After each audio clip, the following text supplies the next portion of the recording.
In late 19th century Edinburgh, poverty shaped every corner of daily life, and vulnerable women struggled for survival amid harsh social expectations.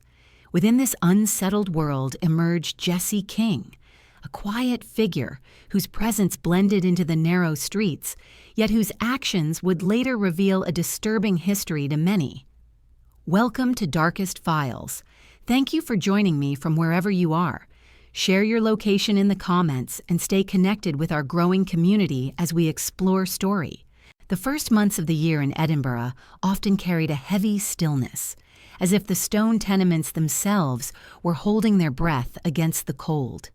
It was within this environment that the story of Jessie King began to take shape, not in sudden violence or public shock, but in the slow, almost unnoticed rhythm of everyday hardship. The city was divided between the polished avenues of the wealthy and the crowded closes of the working poor, each close filled with families struggling to meet rising living costs, unpredictable wages, and the constant fear of illness. Women in particular bore the strain of these pressures, for their survival depended heavily on fragile domestic arrangements, inconsistent employment, and the shifting attitudes of neighbors and landlords. It was here, in these narrow lanes lined with washhouses, churches, and lodging rooms, that the early outline of Jessie King's life was drawn, long before anyone imagined that her name would one day echo through Scotland's criminal history. Jessie was not a figure who commanded attention. Those who later tried to recall her described a woman who moved quietly, someone who blended into the background of the city's poorest districts. She had lived in various lodgings, moving when payments fell behind or when circumstances demanded it. The regular movement between rooms was not unusual for the time. Many families and single women lived in fragile rental arrangements, where a missed week of wages or a sick child could push them to find a new place.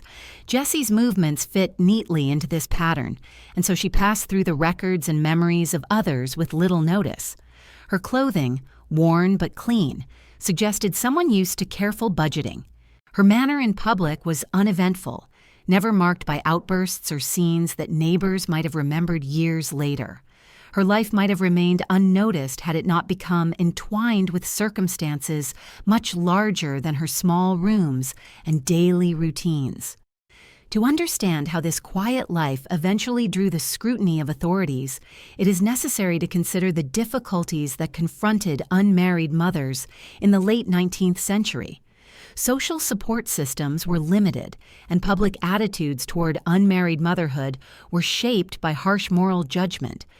Many women worked long hours in domestic service or factories, earning wages too low to care for a child while maintaining employment. The poor law offered only minimal relief, and only after exhaustive and often humiliating inquiry. As a result, some mothers sought informal arrangements, hoping to place their children temporarily with women willing to care for them for a small weekly payment. Over time, a shadow economy developed around this need. Some women provided genuine care, while others viewed the arrangement merely as a source of income.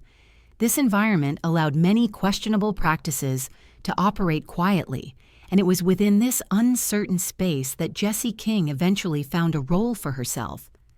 The city around her reflected these pressures. The heavy stone buildings, though striking in their architecture, hid cramped rooms where families lived several to a floor. Shared stairways were filled with the sounds of children, the smell of coal smoke, and the conversations of neighbors managing their own difficulties. In these hallways, debts were whispered about, illness was watched with anxiety, and the arrival of a new child in any household always prompted questions about how long the mother could manage. In such an environment, a woman who offered to take in infants for temporary care could appear as a welcome relief to some and a troubling figure to others. Jessie's name began to circulate among women who needed assistance, though never loudly and never with much detail. Help, in whatever form it took, often traveled quietly through these communities.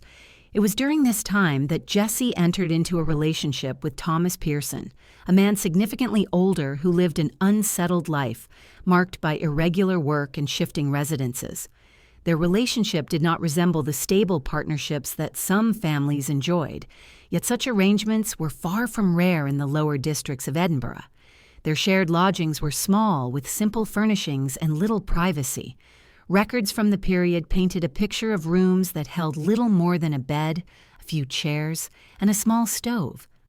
For many couples of their circumstances, these modest surroundings were entirely typical. Yet within such constrained spaces, daily life often took on a tense and complicated character, especially when financial pressures grew. The two of them lived largely in the shadows of legal and social oversight. They were known to neighbors but rarely involved themselves in community life. Jessie's movements were quiet and steady, and Thomas's presence, though more unpredictable, did not draw suspicion beyond the common judgments people made about men who struggled to maintain steady employment. Their existence, while strained, did not stand out from the many others who navigated the difficult practicalities of life on limited means. The simplicity of their daily routines, however, formed the backdrop against which later events would appear all the more troubling. As weeks passed, visitors occasionally came to Jessie's lodging. Some neighbors noticed women arriving with small bundles wrapped in cloth, but such observations did not immediately raise concern. Babies were a common sight in the closes, and the practice of sending infants to the care of others was widely known. Many families relied on informal arrangements to survive. Yet there was something about the quiet frequency of Jessie's visitors that left a faint impression, even if no one spoke openly about it at first. A woman arriving with an infant was ordinary. A woman leaving lighter than she arrived was less so. Yet in these communities, people often avoided probing the private struggles of others. Local conditions helped obscure these patterns. The authorities were stretched thin, and cases of child neglect or abandonment, when discovered, moved slowly through administrative channels. Officials were often overwhelmed by the sheer number of inquiries related to poverty, illness, and domestic disputes. As a result, individuals like Jessie could continue their routines without immediate oversight.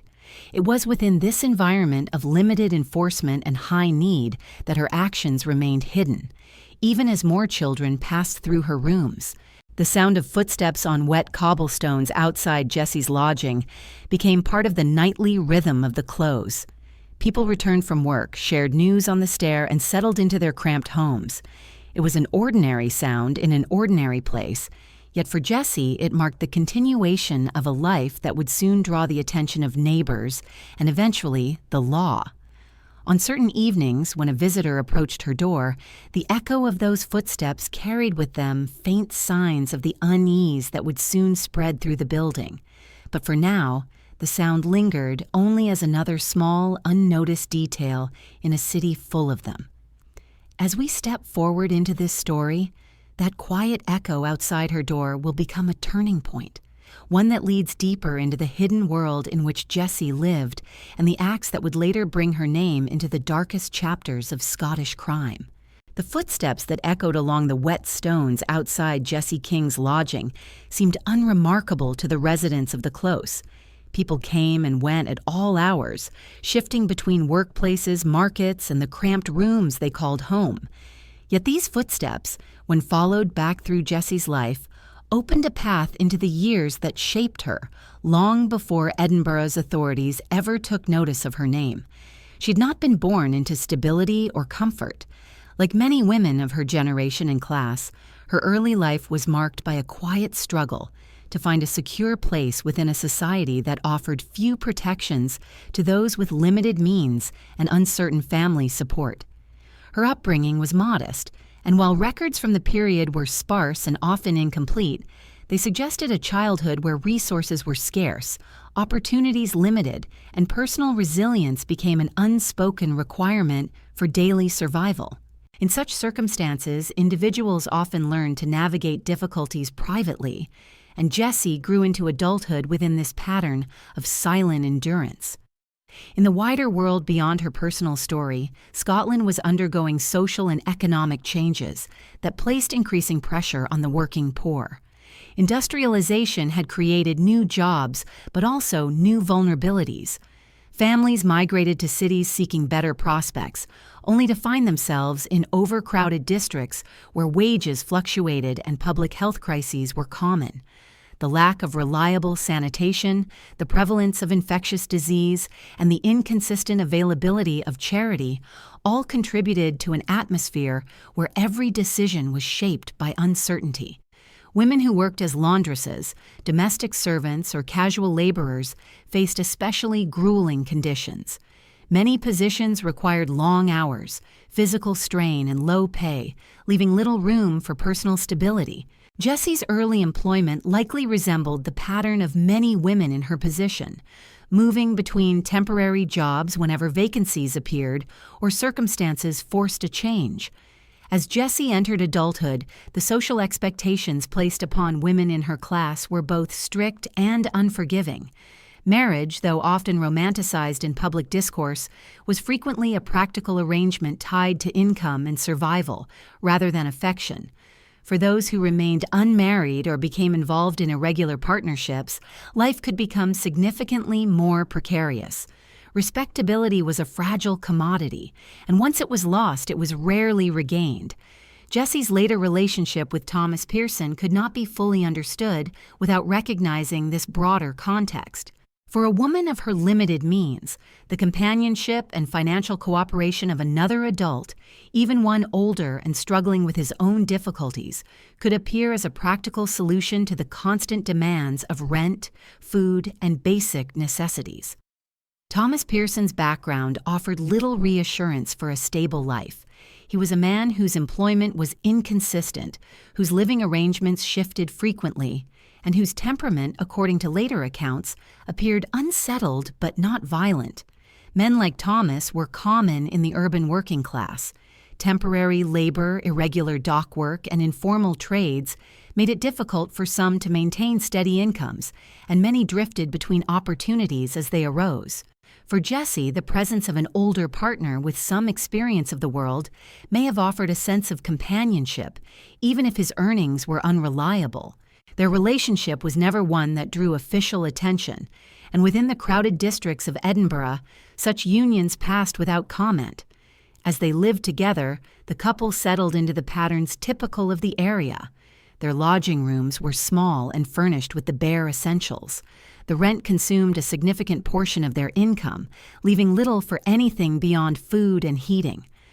Records from similar households revealed that much of daily life revolved around managing small amounts of money, planning meals carefully, and searching for additional work wherever it could be found. In this environment, any opportunity to supplement income, however modest, held considerable appeal. This was the setting in which Jessie moved further into the informal childcare arrangements that later drew suspicion. The social environment surrounding childcare in 19th-century Scotland was fraught with complications. Unmarried mothers faced judgment from neighbors and family alike, and employment opportunities could disappear with the arrival of a child. Domestic service positions often prohibited employees from bringing infants, leaving many women with limited choices. Formal institutions existed but were far from ideal.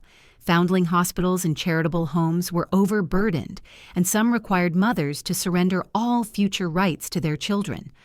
Others operated on strict schedules and moral codes that many women found overwhelming. As a result, informal childcare arrangements, often referred to as baby farming, became a widespread and largely unregulated solution. Baby farming existed on a spectrum. Some women provided genuine care and temporary housing, helping mothers at moments of crisis. Others, however, accepted children with little intention of creating a safe environment. Payments were usually small and irregular, and the continuation of these arrangements depended heavily on the limited oversight of local authorities. In Jessie King's district, women moved in and out of these roles frequently. Some advertised childcare services. Others simply became known through word of mouth. Jessie appeared to be one of the latter. Neighbors would later recall seeing women arrive at her door with infants and small bundles of clothing. These visits were never dramatic or disruptive, merely quiet exchanges that blended into the daily activity of the tenement. At first, nothing in Jessie's behavior stood out. She carried herself with a calm manner, performed basic household tasks, and maintained an appearance that, while modest, showed signs of effort. In communities where people fought to retain dignity despite hardship, this mattered. A woman who kept her rooms orderly and her clothing clean could easily be perceived as reliable. It was this perception that allowed Jessie to begin receiving children from mothers unable to care for them temporarily. They believed she offered a service that would help them maintain employment or stability, at least for a short period. It was a decision made out of necessity, not convenience, and one that many women in the area had made before.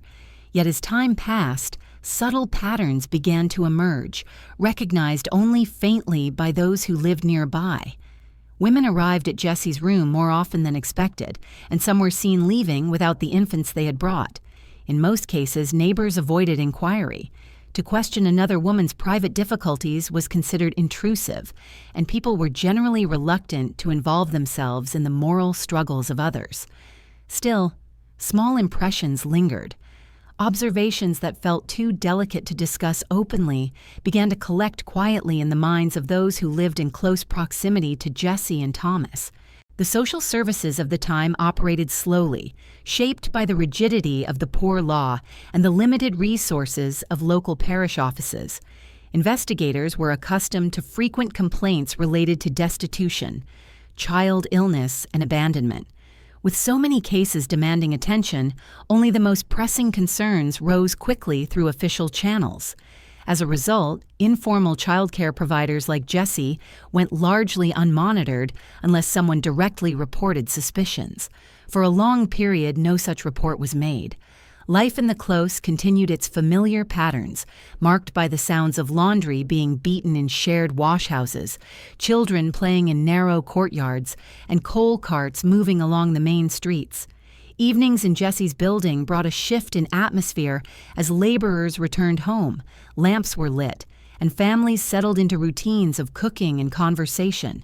Footsteps on the stair became a common sound during these hours, providing a rhythm to the close that many residents found comforting. Yet on certain nights, when footsteps echoed outside Jessie's door and paused for a moment before fading away, neighbors occasionally wondered about the visitors and the children who seemed to disappear from sight. These thoughts were not formed into accusations, only fleeting curiosities. Still, they left small traces in the collective memory of the building. As the days moved forward, these quiet impressions would begin to matter, though no one could yet see the direction the story was taking. For now, the footsteps remained only a detail, a sound absorbed by the stone walls of the tenement. But soon, one particular visitor would arrive with a knock that would mark a shift in Jessie's quiet routine. And that small moment would begin the chain of events that drew her deeper into the shadows of Scotland's most unsettling childcare tragedies. The knock that sounded on Jessie King's door did not immediately stand out among the many noises that filled the tenement. Homes in the close were crowded, and walls transmitted sound easily. A knock might signal a neighbor returning a borrowed pot, a landlord seeking overdue rent, or a vendor offering small items for sale. But this particular knock carried with it a quiet urgency, the kind that accompanied difficult decisions made by women who had exhausted their options. When Jessie opened the door, she met a young mother holding a tightly wrapped infant. The child's face, barely visible beneath layers of cloth, meant to shield it from the chill of the Edinburgh air. The woman's expression reflected worry, exhaustion, and the unmistakable strain of someone attempting to maintain employment while caring for a newborn. She had heard Jessie's name through whispers in the community, a suggestion offered by another woman who believed Jessie might be able to care for the child temporarily. For the young mother, the knock was not simply a request, but a step taken out of desperation. The scene captured the essence of baby farming in 19th-century Scotland. These arrangements rarely involved formal agreements. Instead, they unfolded through quiet exchanges, guided by trust that was not fully earned but offered because the alternatives were worse. A woman who needed to secure her livelihood could hardly manage a child in domestic service or factory work. Employers often dismissed women who brought infants, viewing them as liabilities. Even the poor law system, while theoretically designed to support the destitute, often discouraged unmarried mothers through invasive moral inquiries. For many, bringing a child to someone like Jessie felt like the only available path towards survival. Inside Jessie's room, furnishing remained sparse. A narrow bed, a small table, a few chairs, and shelves holding basic cooking items. The space was cramped, but kept in adequate order. To a frightened mother, this appearance of stability offered enough reassurance to consider leaving an infant in Jessie's care. The exchange that followed adhered to the unwritten rules surrounding such arrangements. There were no formal records, no contracts, no written receipts. Instead, the mother handed over a small payment, scarcely enough to cover prolonged care, and entrusted the child to Jessie's supervision. She left with a lingering sense of unease mixed with the hope that this decision might allow her to keep her employment and regain some measure of control over her life. This early visit reflected a pattern that would grow more frequent in Jessie's lodging. Word spread quietly among women facing similar circumstances. Some came from nearby streets, others from further districts of the city. All sought relief from the crushing responsibilities imposed by poverty and public opinion. Jessie's willingness to take infants created a fragile network of reliance, although the precise intentions behind her acceptance of these children were never fully clear in the beginning. The payments she received were modest but steady, forming a supplement to the irregular earnings that she and Thomas Pearson managed to gather. Such arrangements easily blended into the social fabric of the neighborhood. People were accustomed to seeing women support one another in informal ways, especially when circumstances left them with limited alternatives. Yet even in this environment, the arrangement carried risks. Baby farming, while widespread, was only loosely monitored. Authorities occasionally intervened when cases of neglect or abandonment emerged, but oversight remained inconsistent. Many women who accepted infants lacked the resources or training to provide adequate care. Some struggled under the weight of too many children, while others viewed the system primarily as a financial opportunity.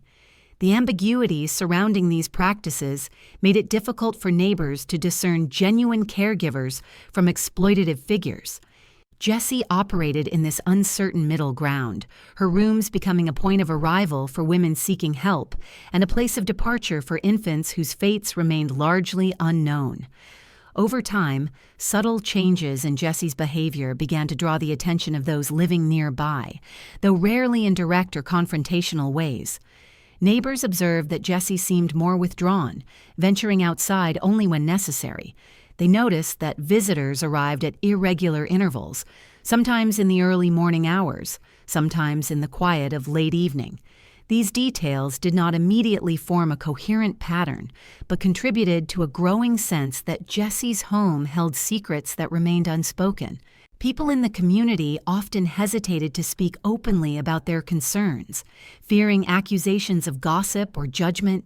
Still, they stored these impressions quietly, sharing them only when conversations drifted into the territories of worry and speculation. The infants brought to Jessie's care were not always seen again by those who shared the building. Initially, neighbors assumed the children had returned to their mothers or had been placed with other caregivers. It was not uncommon for infants to move between multiple homes, particularly if mothers changed employment or relocated to new lodgings. But as the number of children associated with Jessie grew, and as fewer of them reappeared in familiar spaces, questions began to accumulate. These questions did not form accusations yet, but hovered like faint shadows along the narrow stairways and corridors of the close. Within Jessie's rooms, daily life continued with an appearance of normalcy, even as pressures increased. Caring for children required constant vigilance, and maintaining order in such confined quarters was a challenge. The cost of coal for heating, food for the household, and basic necessities placed additional strain on Jessie and Thomas. Their financial situation remained unstable, dependent on inconsistent income streams. As more mothers approached Jessie for help, the couple faced decisions that weighed heavily on both their moral judgment and their economic survival. The boundaries between necessity and wrongdoing became blurred, shaped by the relentless demands of poverty and the limited oversight of local institutions. Meanwhile, the social environment in Edinburgh continued to shift. Public debates over infant welfare, maternal rights, and charitable responsibilities gained momentum, though these discussions rarely reached the households most affected by them. Newspapers occasionally reported cases of child neglect or suspicious deaths, prompting moral outrage among readers. But these stories often focused on distant tragedies, giving the impression that the real dangers existed elsewhere. In reality, such concerns were deeply woven into the everyday struggles of communities like Jessie's, where women operated informal care networks without guidance, regulation, or adequate support. The rumor that eventually began circulating in the close emerged gradually. It concerned a particular infant who had been seen entering Jessie's room but had not been noticed afterward. The mother's brief visit, her anxious expression, and the child's absence lingered in the minds of neighbors who observed the small details of daily life with attentive eyes. The rumor did not spread swiftly. Instead, it moved from one household to another through quiet conversations during shared chores or brief encounters on the stair. People spoke cautiously, aware that speculation could lead to misunderstanding, yet unable to dismiss the feeling that something was amiss. This single rumor became the first small thread in a larger fabric of unease. Women who had previously brought children to Jessie began to reconsider their decisions. Some returned to inquire about their infants, receiving assurances that seemed plausible, but left lingering doubts. Others avoided further contact, hoping that distance might bring peace of mind. The rumor alone was not enough to prompt official action, but it became a quiet turning point in the collective awareness of the building. As the days passed, the atmosphere within the close shifted subtly. The casual greetings exchanged between neighbors grew more tentative when conversations touched upon Jessie's name. People paused before speaking, measuring their words carefully. The uncertainty surrounding the children entrusted to Jessie created a sense of tension that was difficult to articulate. It remained unspoken yet unmistakable, a presence that moved through the corridors as steadily as the cool drafts that swept through the stairway. With each passing week, Jessie's actions would draw her further into the shadows of suspicion, though she remained unaware of the growing unease that surrounded her. The rumor of the child who had not been seen again lingered like an unanswered question, and it was this question, carried quietly between neighbors, that would soon lead to a discovery that shifted the story from private worry to the early signs of a hidden tragedy waiting to surface. The rumor of the missing child had begun as a soft whisper, passed between neighbors who rarely spoke about private matters, yet could not ignore the subtle pattern forming around Jessie King's lodging. In the cramped tenements of Edinburgh, where people lived in close proximity and even the smallest details of daily life were easily observed, such whispers had a way of settling into collective memory. Still, nothing had yet risen to the level of a formal accusation. The residents were accustomed to hardship and wary of misjudging another person's struggle. It was common to see women arrive carrying infants, some hoping to secure temporary care while they returned to work, others seeking longer-term arrangements because they lacked family support. But as Jessie received more children, and as fewer of them appeared again in the familiar spaces of the close, an unspoken unease began to take shape. The knock of the young mother seeking Jessie's help was not the first, and it would not be the last. Women arrived with quiet steps, their faces showing exhaustion, their bodies wrapped tightly against the bitter air that seeped into the alleys and stairways. Each brought a child and the weight of impossible decisions. Jessie's door became a point of transition, a threshold where desperation met hope, however fragile. The simple exchange of payment and a promise of care was repeated many times, forming a pattern that outsiders might have overlooked, but neighbors gradually came to notice. Jessie kept to herself, but the appearance of new infants in her rooms and the regular visits of women left impressions too persistent to ignore. Baby farming had long taken root in Britain by the time Jessie became involved in this shadowed practice. It was a system shaped by economic need rather than compassion or structured oversight. The term itself reflected the public's eventual recognition of the exploitation inherent in the trade. Yet during the period in which Jessie operated, the boundaries of such work remained unclear. Some women genuinely provided care, offering a temporary refuge to infants whose mothers struggled to maintain employment. Others accepted children for a fee, with no intention of ensuring their well-being, viewing the arrangement as a means to supplement their income with minimal effort. The lack of regulation allowed these practices to flourish, with few checks or consequences, and the most vulnerable families bore the greatest risk. In the closes of Edinburgh, the presence of baby farmers was both whispered about and reluctantly tolerated. People recognized that such arrangements filled a gap left by insufficient public welfare systems. They also understood that many mothers faced harsh moral judgment for bearing children outside of marriage. These women often had nowhere to turn, and societies that condemned their circumstances offered little practical support. For many, the decision to leave a child with someone like Jessie was born out of necessity rather than choice. It was a fragile compromise, one made with the hope that income could be secured long enough to rebuild stability. Inside Jessie's lodging, life continued with a quiet rhythm that masked the strain building behind closed doors. The room remained small and sparsely furnished. The fire in the grate was often kept low to save on coal, and food supplies were modest. Caring for multiple infants in such limited conditions demanded both physical and emotional resources that Jessie may not have possessed. Still, she continued to accept children, driven perhaps by a blend of financial pressure, personal conviction, and the complicated influence of Thomas Pearson. Their relationship, marked by instability and shared hardship, created an environment where decisions were guided less by careful planning and more by the immediate demands of survival. Neighbors observed that Thomas sometimes appeared uneasy when visitors arrived. He lingered near the doorway, listening closely to conversations, though he rarely engaged with the mothers directly. His interactions with Jessie often seemed tense, marked by the shared anxieties of a couple whose daily life revolved around uncertain income and constant financial strain. Although nothing outwardly violent or overtly threatening was reported, the atmosphere between them suggested a partnership weighed down by stress. This dynamic may have contributed to the increasingly precarious conditions within their home, as the responsibilities of caring for numerous infants exceeded the limited resources at their disposal. Among those living in the close, the repeated disappearance of infants who were brought to Jessie did not immediately lead to alarm. People frequently moved to new lodgings, particularly those in the lower economic brackets.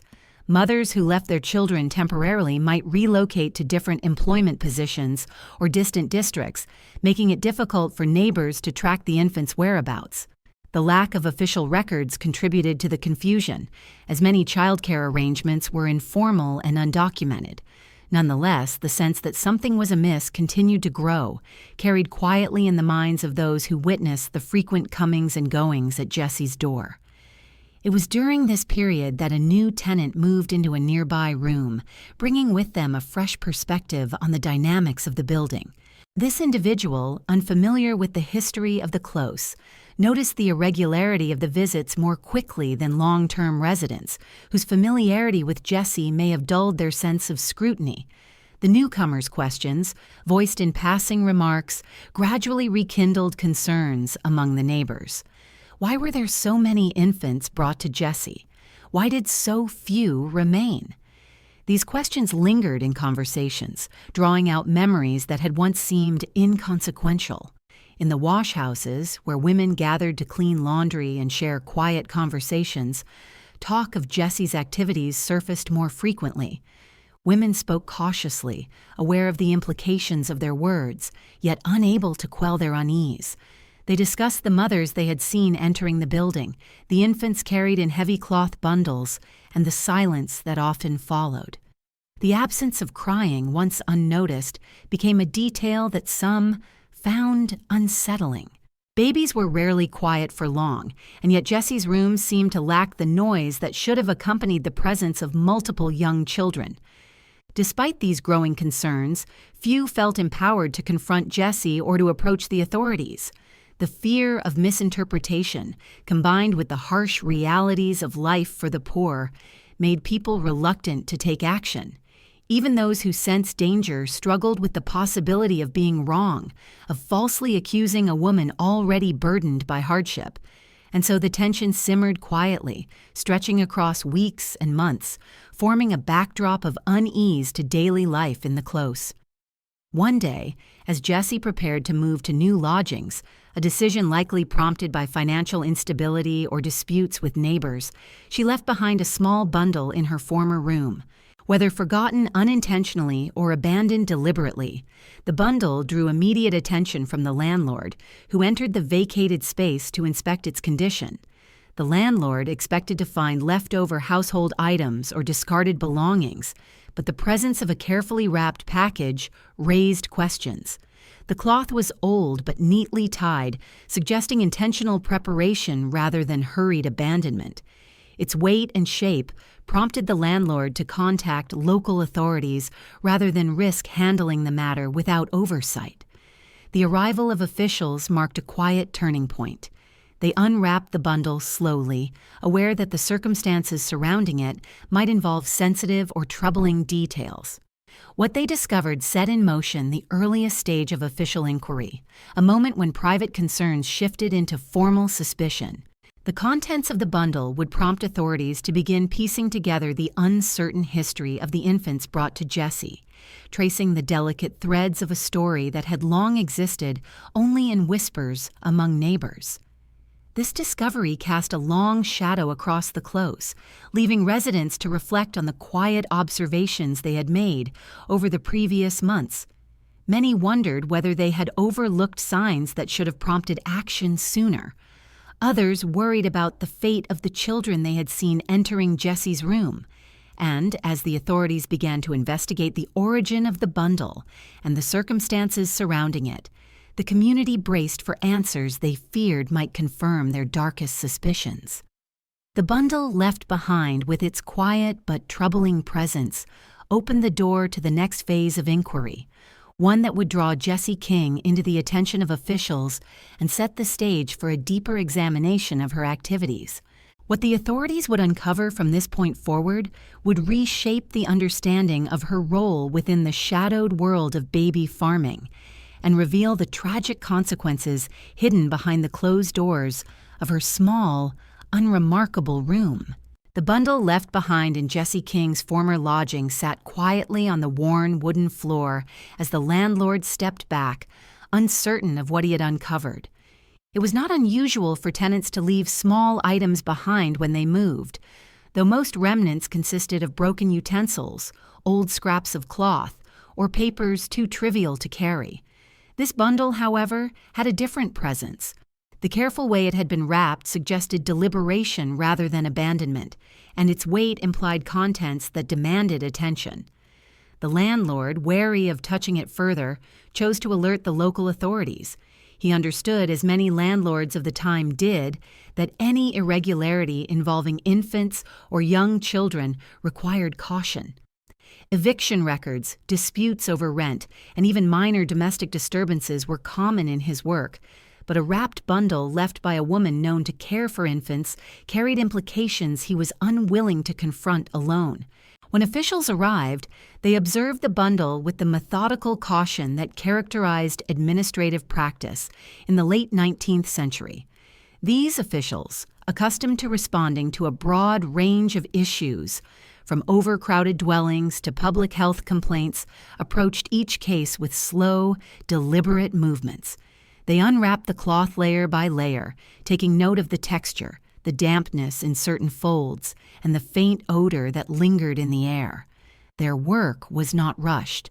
Procedures, though limited by the standards of the time, required documentation at every step. They recorded the bundle's position in the room, the details of the fabric, and the landlord's account of discovering it.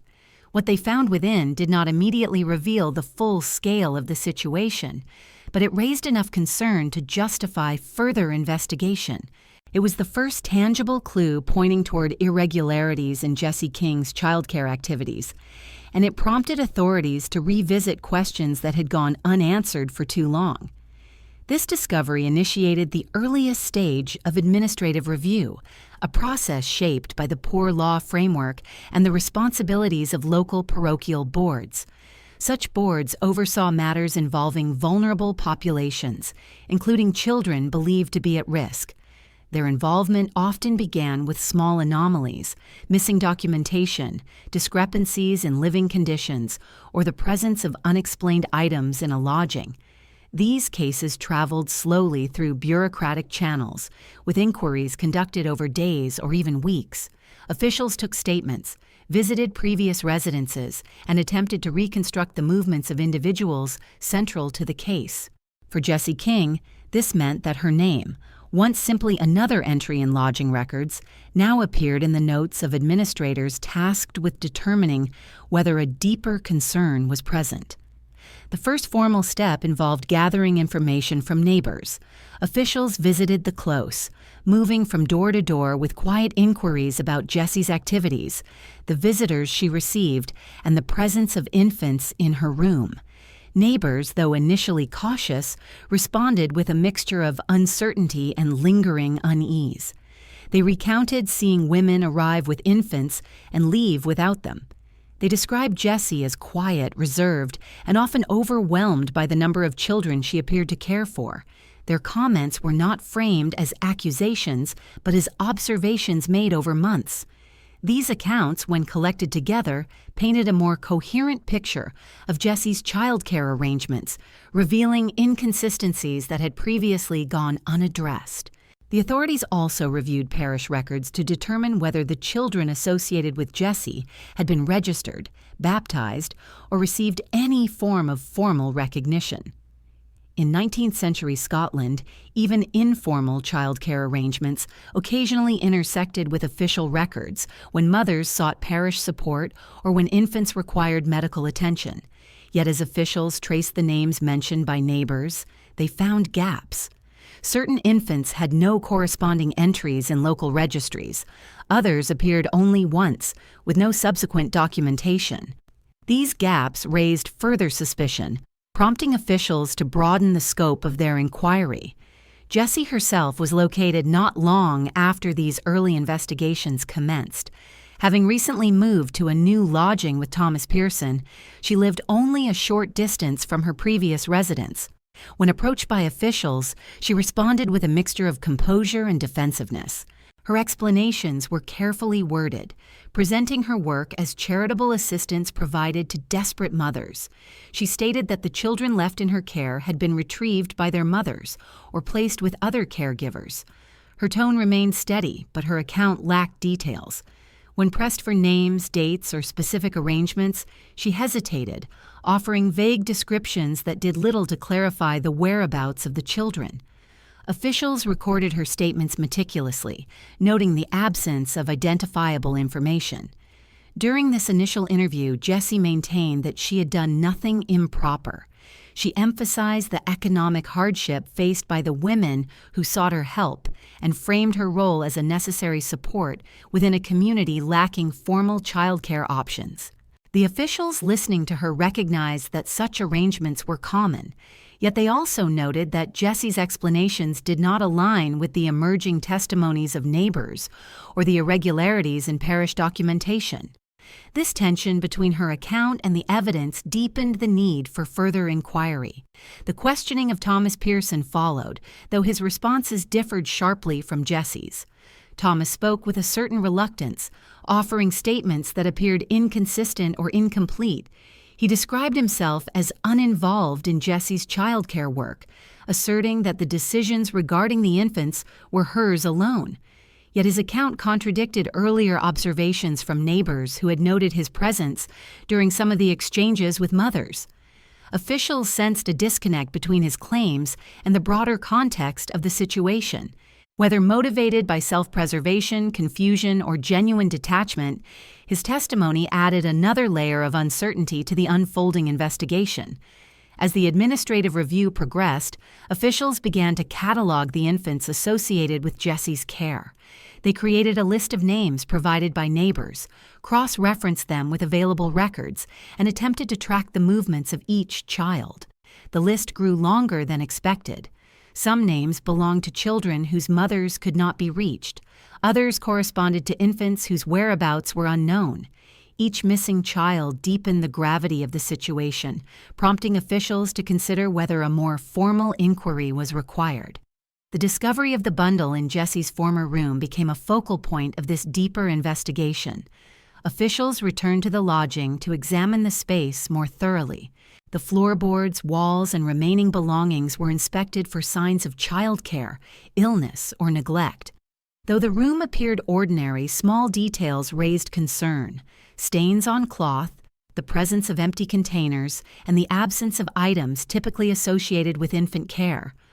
Nothing alone was conclusive, yet together these details suggested that the conditions within the room may not have supported the number of children Jessie claimed to have cared for.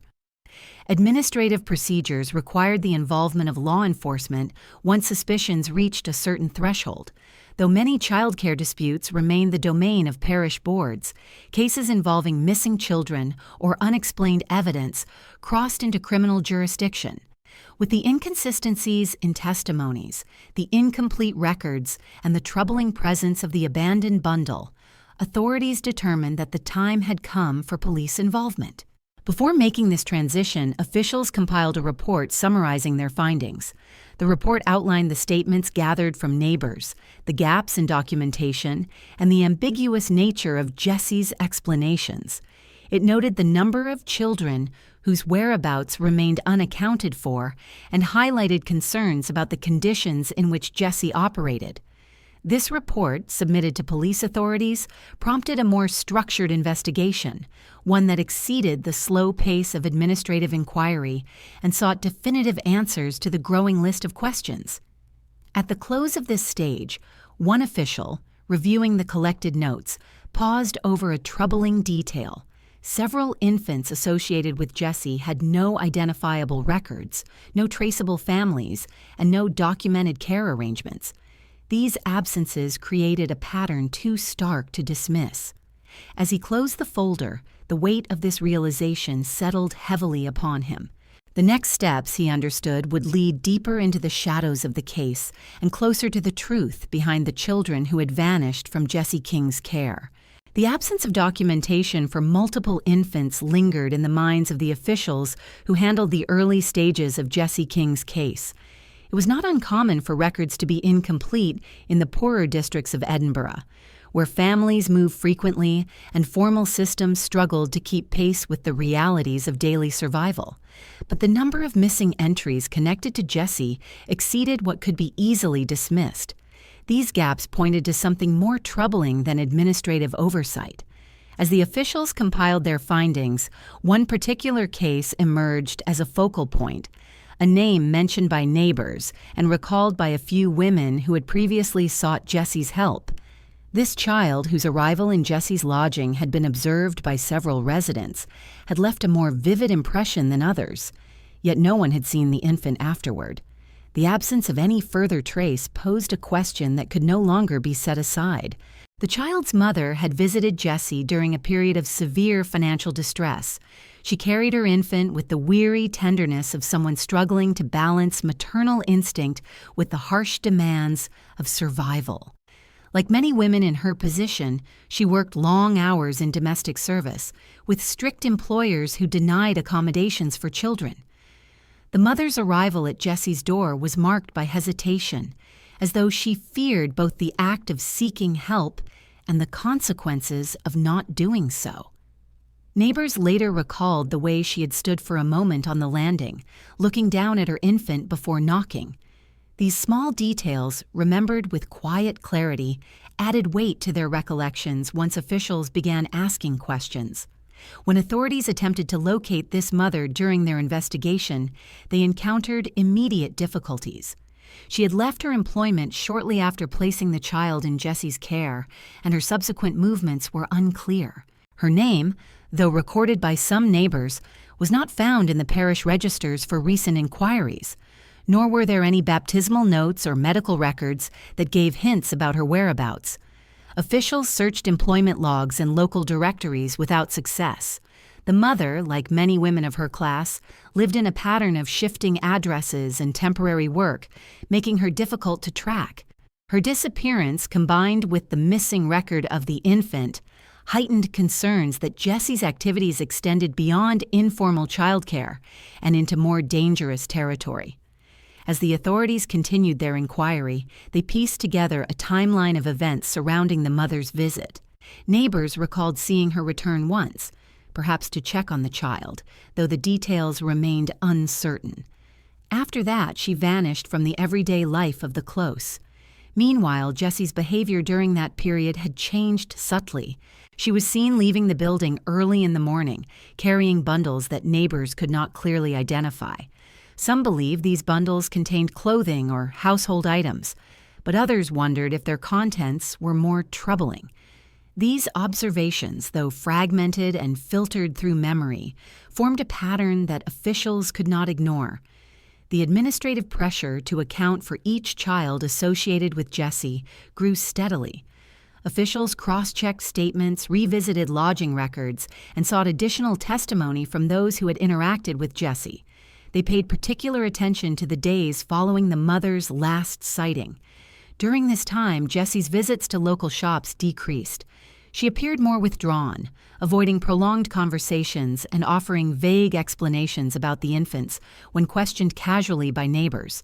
These behavioral changes reinforced the need for closer scrutiny, prompting officials to examine her movements in greater detail. Authorities reviewed the distance between Jessie's former lodging and several nearby locations, known to serve as informal burial grounds or secluded spaces where individuals sometimes abandoned unwanted items. It was not unusual for the poorest residents to dispose of belongings in these areas, particularly when moving quickly between lodgings.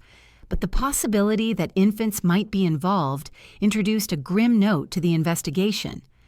Officials walked these routes, looking for signs that might indicate where Jessie had gone during her early morning excursions.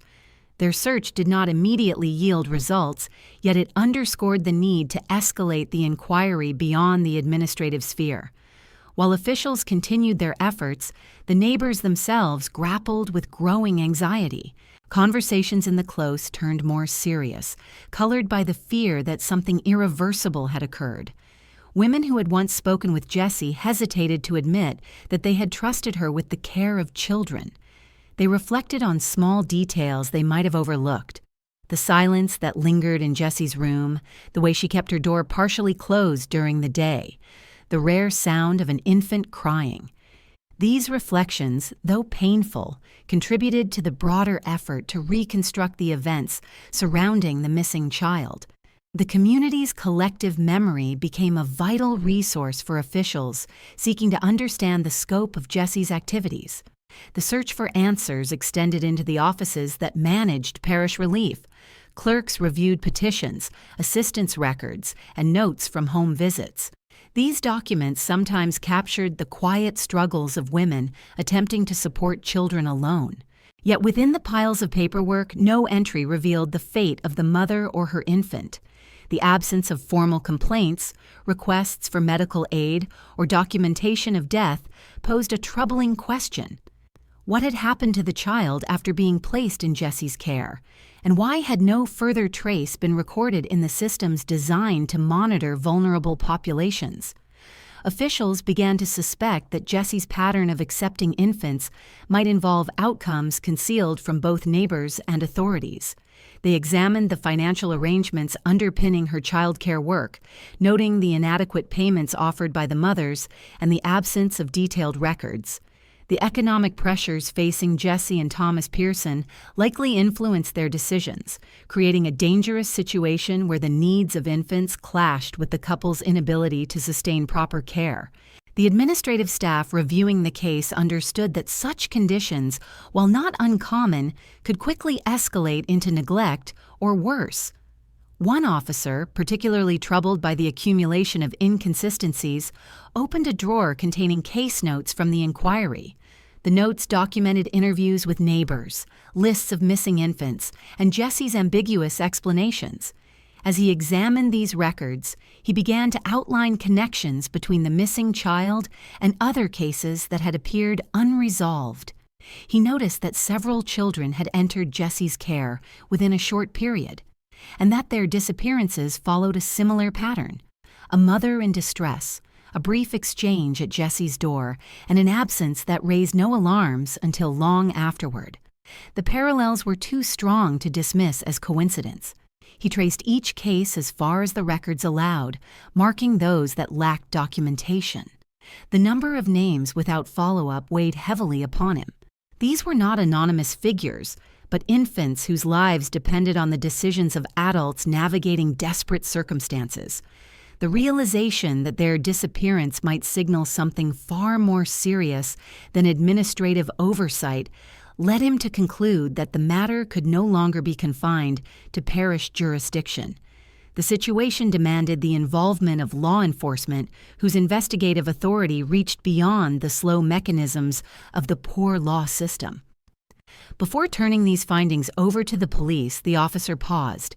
He understood that the next steps would change the course of the inquiry, moving it from administrative concern into criminal investigation.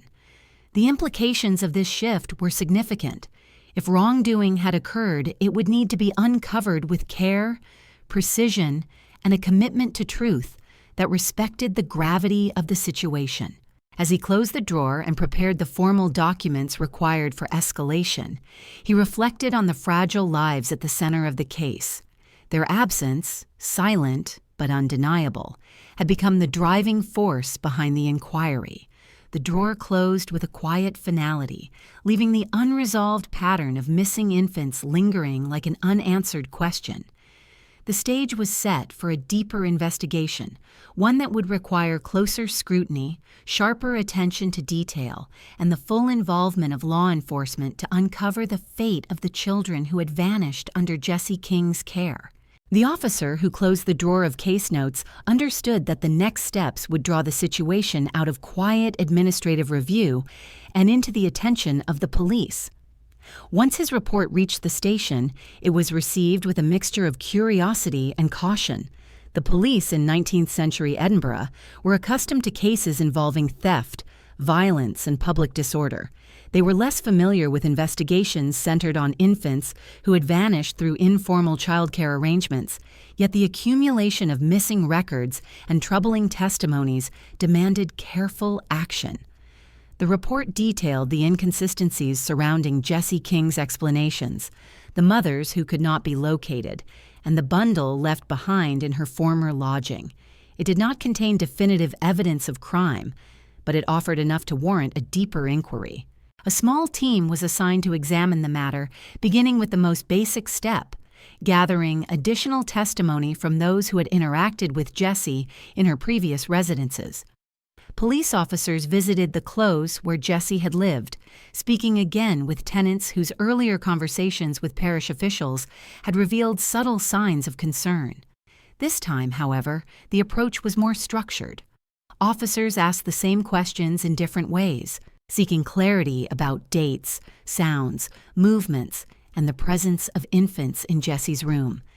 They noted the hesitation in neighbors' voices when discussing the women who brought children to Jessie, and they recorded the uncertainty that surrounded the disappearance of those children. One neighbor described seeing an infant with a pale blanket being carried into Jessie's room, yet could not recall hearing the child afterward. Another spoke of hearing a woman crying softly on the stairwell one evening. though she could not remember whether it was connected to Jessie's lodgings or to some other household nearby. These fragments of experience, while not conclusive, added texture to the developing picture. Officers broadened their inquiry to include shopkeepers who had served Jessie and Thomas Pearson. In the small grocers and coal shops of Edinburgh, transactions were often recorded in memory rather than ledgers.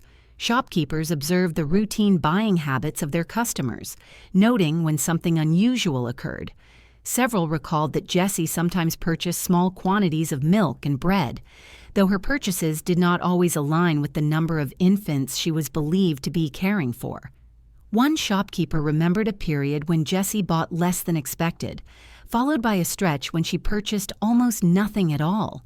Such changes could have simple explanations: temporary financial strain, the departure of children, or illness.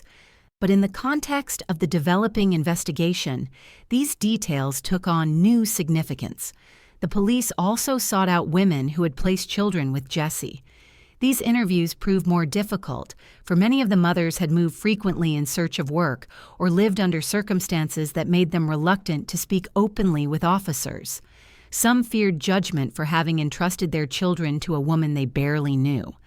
Others feared that discussing their experiences might lead to penalties under the poor law. Nevertheless, a few women provided partial accounts. One described leaving her child with Jessie for a short period and returning to find the child gone, though Jessie told her that the infant had been taken by a relative. Another mother recalled Jessie's calm manner but felt uneasy after noticing that Jessie avoided answering questions directly about the child's health. These accounts did not align perfectly, but their inconsistencies raised further concerns. As the officers compiled these testimonies, they began to perceive a pattern that had eluded earlier investigators. The missing children were not isolated cases, but part of a broader sequence linked by similar circumstances: mothers in distress, infants of very young age, and Jessie's repeated acceptance of children without clear documentation of their care. This emerging pattern lent weight to the notion that Jessie's activities warranted closer examination. Officers recognized that the disappearance of even one child required investigation. The possibility of multiple unaccounted-for infants intensified the urgency of their work. During this period, the police returned to Jessie's former lodging to examine it with greater scrutiny.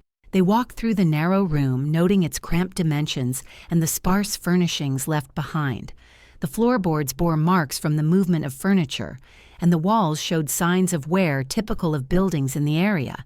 Yet certain details stood out: faint stains on the wooden boards, remnants of linen in a corner, and the subtle scent of damp fabric that had not yet fully faded. Officers could not determine whether these elements indicated neglect, but they documented everything carefully, understanding that small physical details sometimes guided investigations more effectively than witness accounts. The investigation then turned toward identifying whether any of the missing children had been seen outside Jessie's lodgings after entering her care. Officers canvassed nearby streets, inquiring at tenements, workshops, and small businesses where someone might have observed Jessie carrying an infant. Their conversations revealed little certainty. Some people recalled seeing Jessie with a child, though they could not provide a clear description. Others believed they had seen her alone during periods when she claimed to be caring for several infants.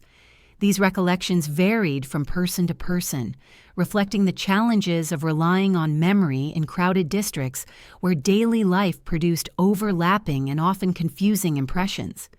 Despite these challenges, the officers persisted, driven by the nagging sense that the missing infants had not simply been relocated or claimed by relatives. The early morning hours Jessie was known to spend outside her lodging became a point of focus. Officers mapped potential routes she might have walked, considering the areas accessible from her home. They visited open grounds, public refuse sites, and secluded lanes that residents occasionally used to dispose of unwanted items. The search did not immediately reveal anything conclusive, yet it signaled a deepening commitment to uncovering the truth behind the children's disappearance. As the inquiry widened, one officer returned to the evidence drawer containing the case notes. He examined the list of children believed to have been placed in Jessie's care, tracing the details available for each one. The names, though few in number relative to the broader population of Edinburgh, represented individuals whose fates remained completely unknown within official records. Their invisibility struck the officer as profoundly troubling. Each child deserved recognition and accounting, yet the system had failed to capture even the simplest details about their lives. This absence propelled the investigation forward, pressing the officers to continue their work until they could determine what had happened to these missing infants. It was during a re-examination of the notes that the officer noticed something subtle but significant, a mention of a neighbor who had observed unusual behavior from Jessie during a specific period. The neighbor recalled seeing Jessie carrying a bundle that seemed heavier than clothing but lighter than a child. The bundle, wrapped tightly in cloth, was carried close to Jessie's body as she descended the stair. The neighbor had not thought much of it at the time, but now, when viewed in the context of the investigation, the memory took on new importance. The officer marked this detail in his notes, recognizing it as a clue that warranted further exploration. The police returned to speak with the neighbor, asking her to recount what she had seen with as much clarity as possible. The woman described the morning light filtering through the stairwell, the quietness of the building, and Jessie's expression as she passed. Focused, intent, and unusually hurried. She mentioned the weight of the bundle again, noting that it did not shift as clothing or blankets typically would when carried. Though she could not identify the contents, her observation hinted at the possibility that Jessie had removed something significant from her lodging. This recollection became a turning point in the investigation, connecting the physical evidence found in the abandoned bundle with Jessie's unexplained early morning outings. It suggested movement between locations and raised the unsettling prospect that more evidence might be found elsewhere in the city. With this new information, the officers prepared to revisit Jessie's new lodging, ready to confront her with the growing number of inconsistencies in her account and the testimonies that contradicted her earlier statements. Before they approached her door, they paused to gather their reports, aware that the next stage of inquiry could reveal a truth more disturbing than what the initial records had suggested. That evening, as the officers stood outside Jessie's new lodging, the sound of their footsteps echoed faintly in the narrow corridor. Their knock on the door signaled the beginning of a more direct investigation, one that would shift from the uncertainties of testimony to the tangible realities of physical evidence. It was a moment that carried with it the weight of the missing children and the unanswered questions that had brought them here. The knock on Jessie King's new door sounded firm but measured, the kind of knock used by officers accustomed to entering homes where caution was required. The building was similar to her previous lodging, narrow corridors, steep steps worn down by years of foot traffic, and the faint smell of coal smoke drifting through the air. When Jessie opened the door, she found two officers standing with composed expressions, their presence signaling that the inquiry had reached a more serious stage. Behind them, the dim light of the stairwell cast long shadows, giving the moment a quiet gravity. Jessie's face revealed a flicker of uncertainty, but she stepped aside, allowing the officers to enter her small living space. Inside, the room bore the familiar signs of a household surviving on limited means. A small stove with a thin fire struggled against the chill. Clothes hung on a line stretched across the room, and a few items of furniture filled the cramped space. What struck the officers, however, was not the general appearance of poverty, but the absence of the faint noise and presence typically associated with children. They had expected, based on Jessie's claims, to see signs of infant care, blankets, feeding utensils, perhaps a cradle or small cot. Instead, the room presented a quietness that felt discordant with her earlier descriptions. The officers moved slowly through the space, noting its layout and the objects within reach. Jessie attempted to maintain a calm demeanor, explaining that the children under her care were temporarily with their mothers or had been transferred to other arrangements. Her tone was steady, But the explanation she offered echoed the vagueness of her earlier statements. The officers listened carefully, allowing her to speak, but they took note of the inconsistencies in her narrative. They observed Thomas Pearson, who sat in a chair near the stove, watching the proceedings with narrow, uncertain eyes. He appeared tense, though he said little, providing only brief acknowledgments when addressed.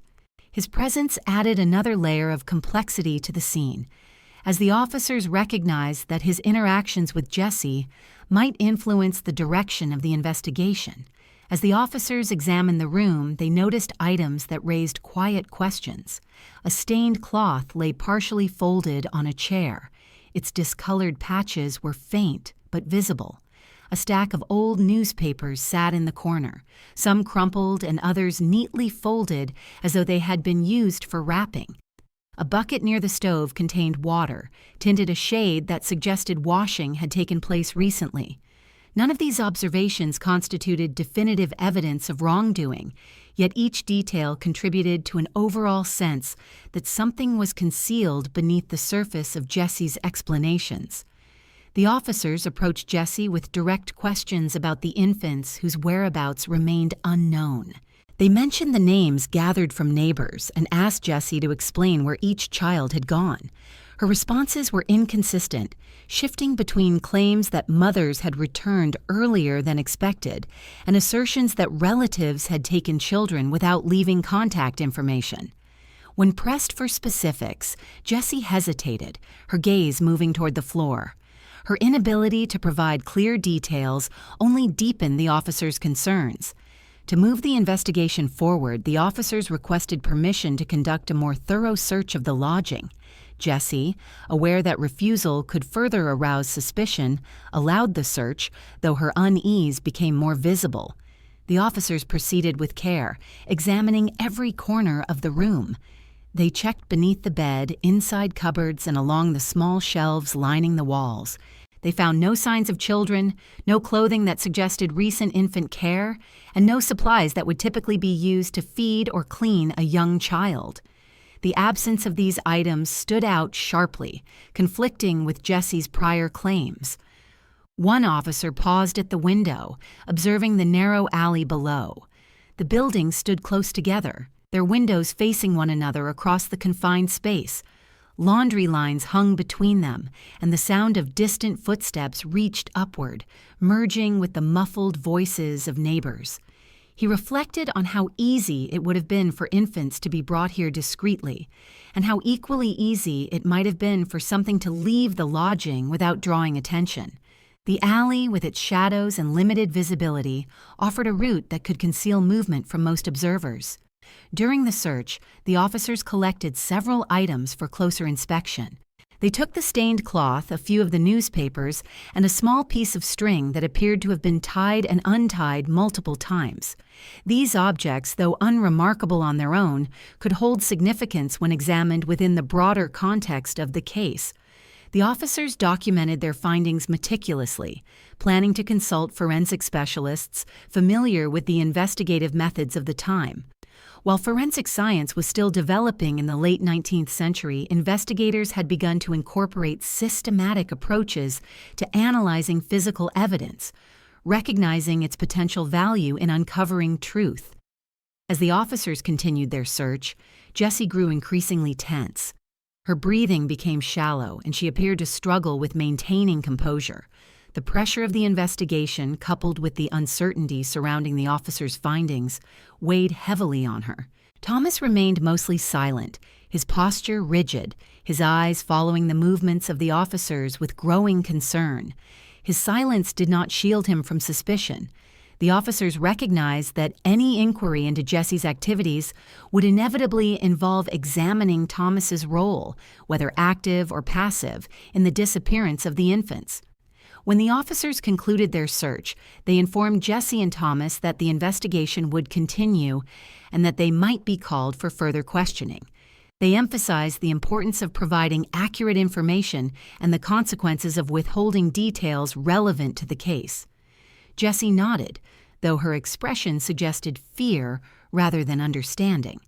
The officers gathered their collected items and prepared to leave. As they stepped into the narrow corridor, the scent of coal and damp walls followed them, blending with the faint echoes of footsteps from other parts of the building. Back at the station, the officers presented their findings to their superiors. They described the inconsistencies in Jessie's explanations, the absence of evidence supporting her claim of caring for multiple infants, and the items retrieved from her lodging. Their report highlighted the need for further investigation, including a more thorough search for physical evidence in areas surrounding Jessie's residence. The officers also recommended re-examining the testimonies of neighbors, particularly those who had observed Jessie with bundles that could not be clearly identified. In the days that followed, the investigation intensified. Officers visited areas around Jessie's lodging, conducting searches in alleys, open grounds, and secluded corners of nearby streets. They looked for signs that might indicate where Jessie had gone during her early morning movements. The searches were methodical and slow, reflecting the investigative practices of the time, which relied heavily on observation and careful documentation.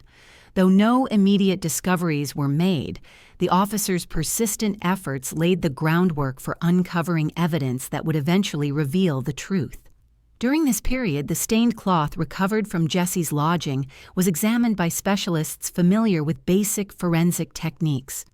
Though limited by the scientific knowledge of the era, these specialists could identify characteristics that suggested whether the stains were associated with bodily fluids or other organic materials.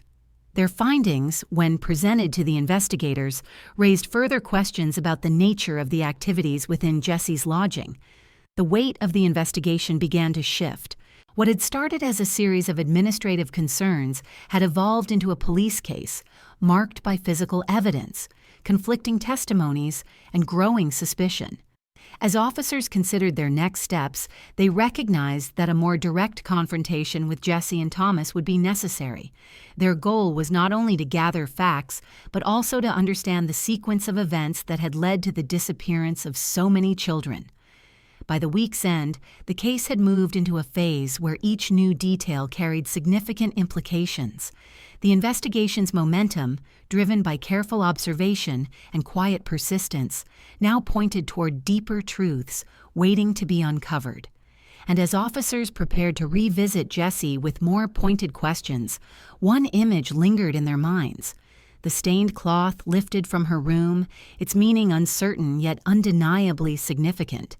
A small piece of physical evidence hinting at a hidden story waiting to emerge. The stained cloth taken from Jessie King's lodging sat on the evidence table for several days before the officers fully understood its significance.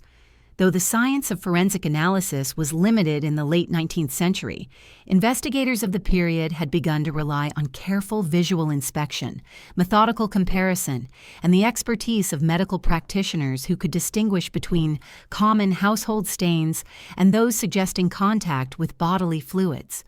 When the cloth was examined more closely, its irregular patches and discoloration raised immediate concerns. While it could not by itself confirm wrongdoing, it deepened the suspicion that something within Jessie's small room had been hidden from the neighbors who lived only a few feet away. The cloth became an early marker of a growing contrast between Jessie's ordinary outward appearance and the troubling possibility of darker activities concealed behind her door. As investigators considered how best to approach Jessie again, they reviewed the earlier interviews, taking note of inconsistencies in her statements and the manner in which she deflected questions regarding the missing infants. These inconsistencies formed the foundation for a more strategic interrogation. Officers recognized that Jessie's responses often shifted depending on the framing of a question. When asked directly about one child, she provided vague descriptions of relatives who could not be identified. When asked about another, she referred to a mother whose name she could not fully recall. Her explanations circled around incomplete narratives, lacking the coherence expected from someone caring, genuinely and consistently, for multiple infants. This pattern suggested that a more pointed and structured approach to questioning was necessary. When the officers arrived at Jessie's lodging once more, they found her seated near the stove, her posture tense. Thomas Pearson sat at the table, his hands folded, his gaze fixed on the floor.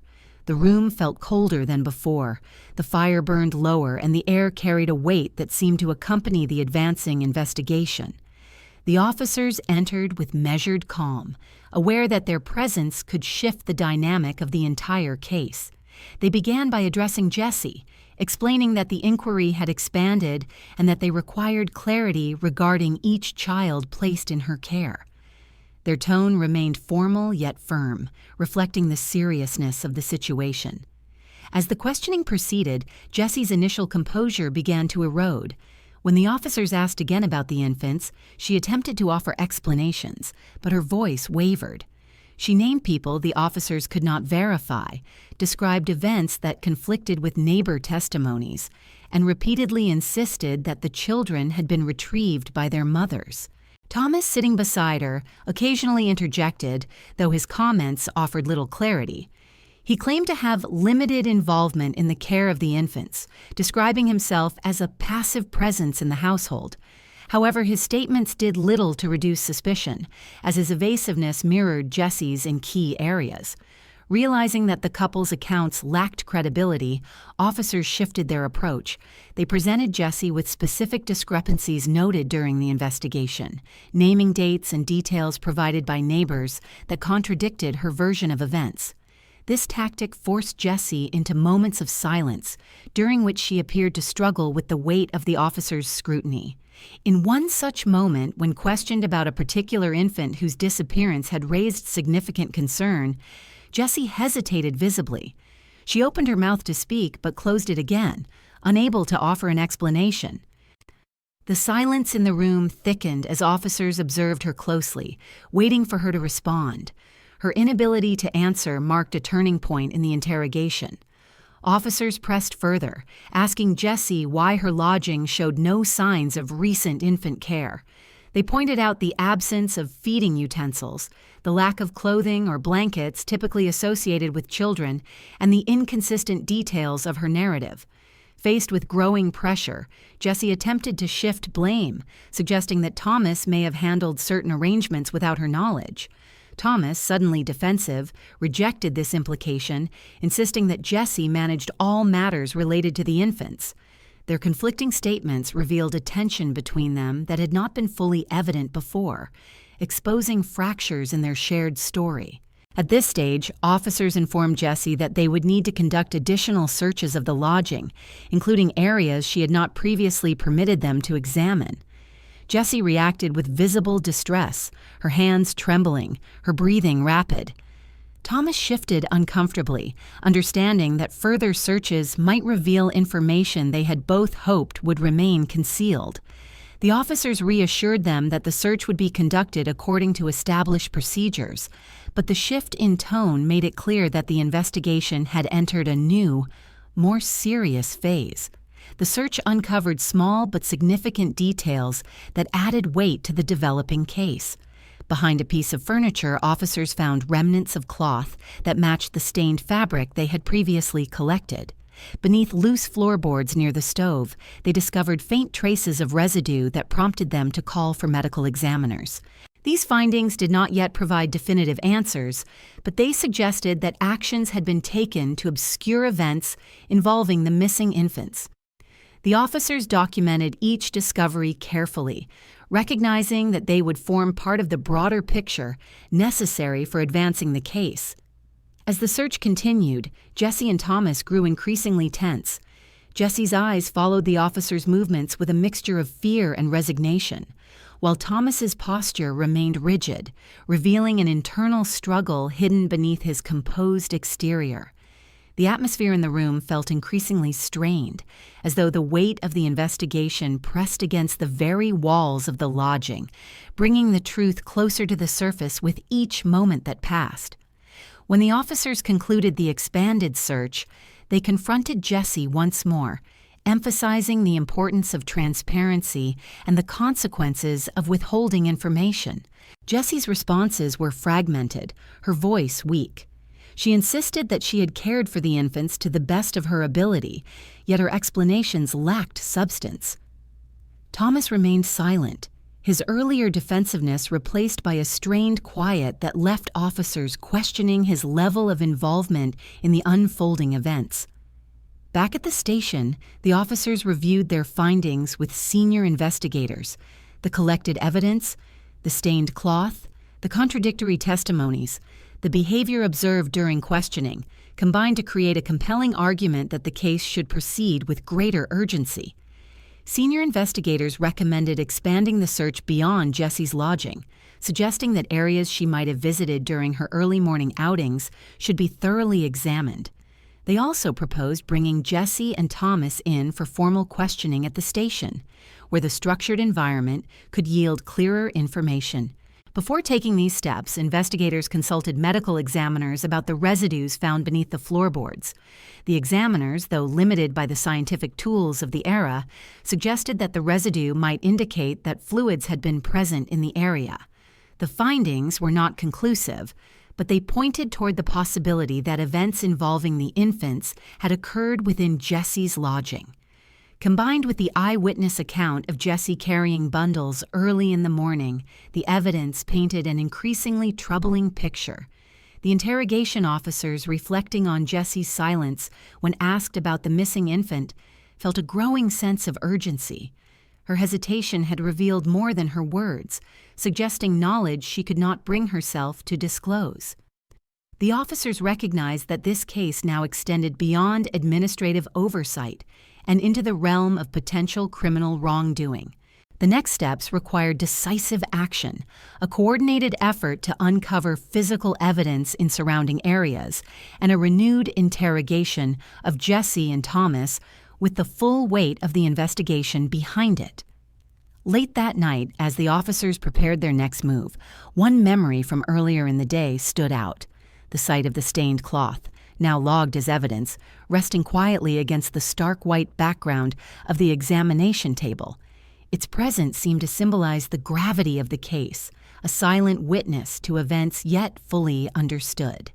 And as investigators prepared for the next phase, they knew that uncovering the truth behind that cloth and Jessie's hesitation would lead them deeper into the hidden story of the missing infants.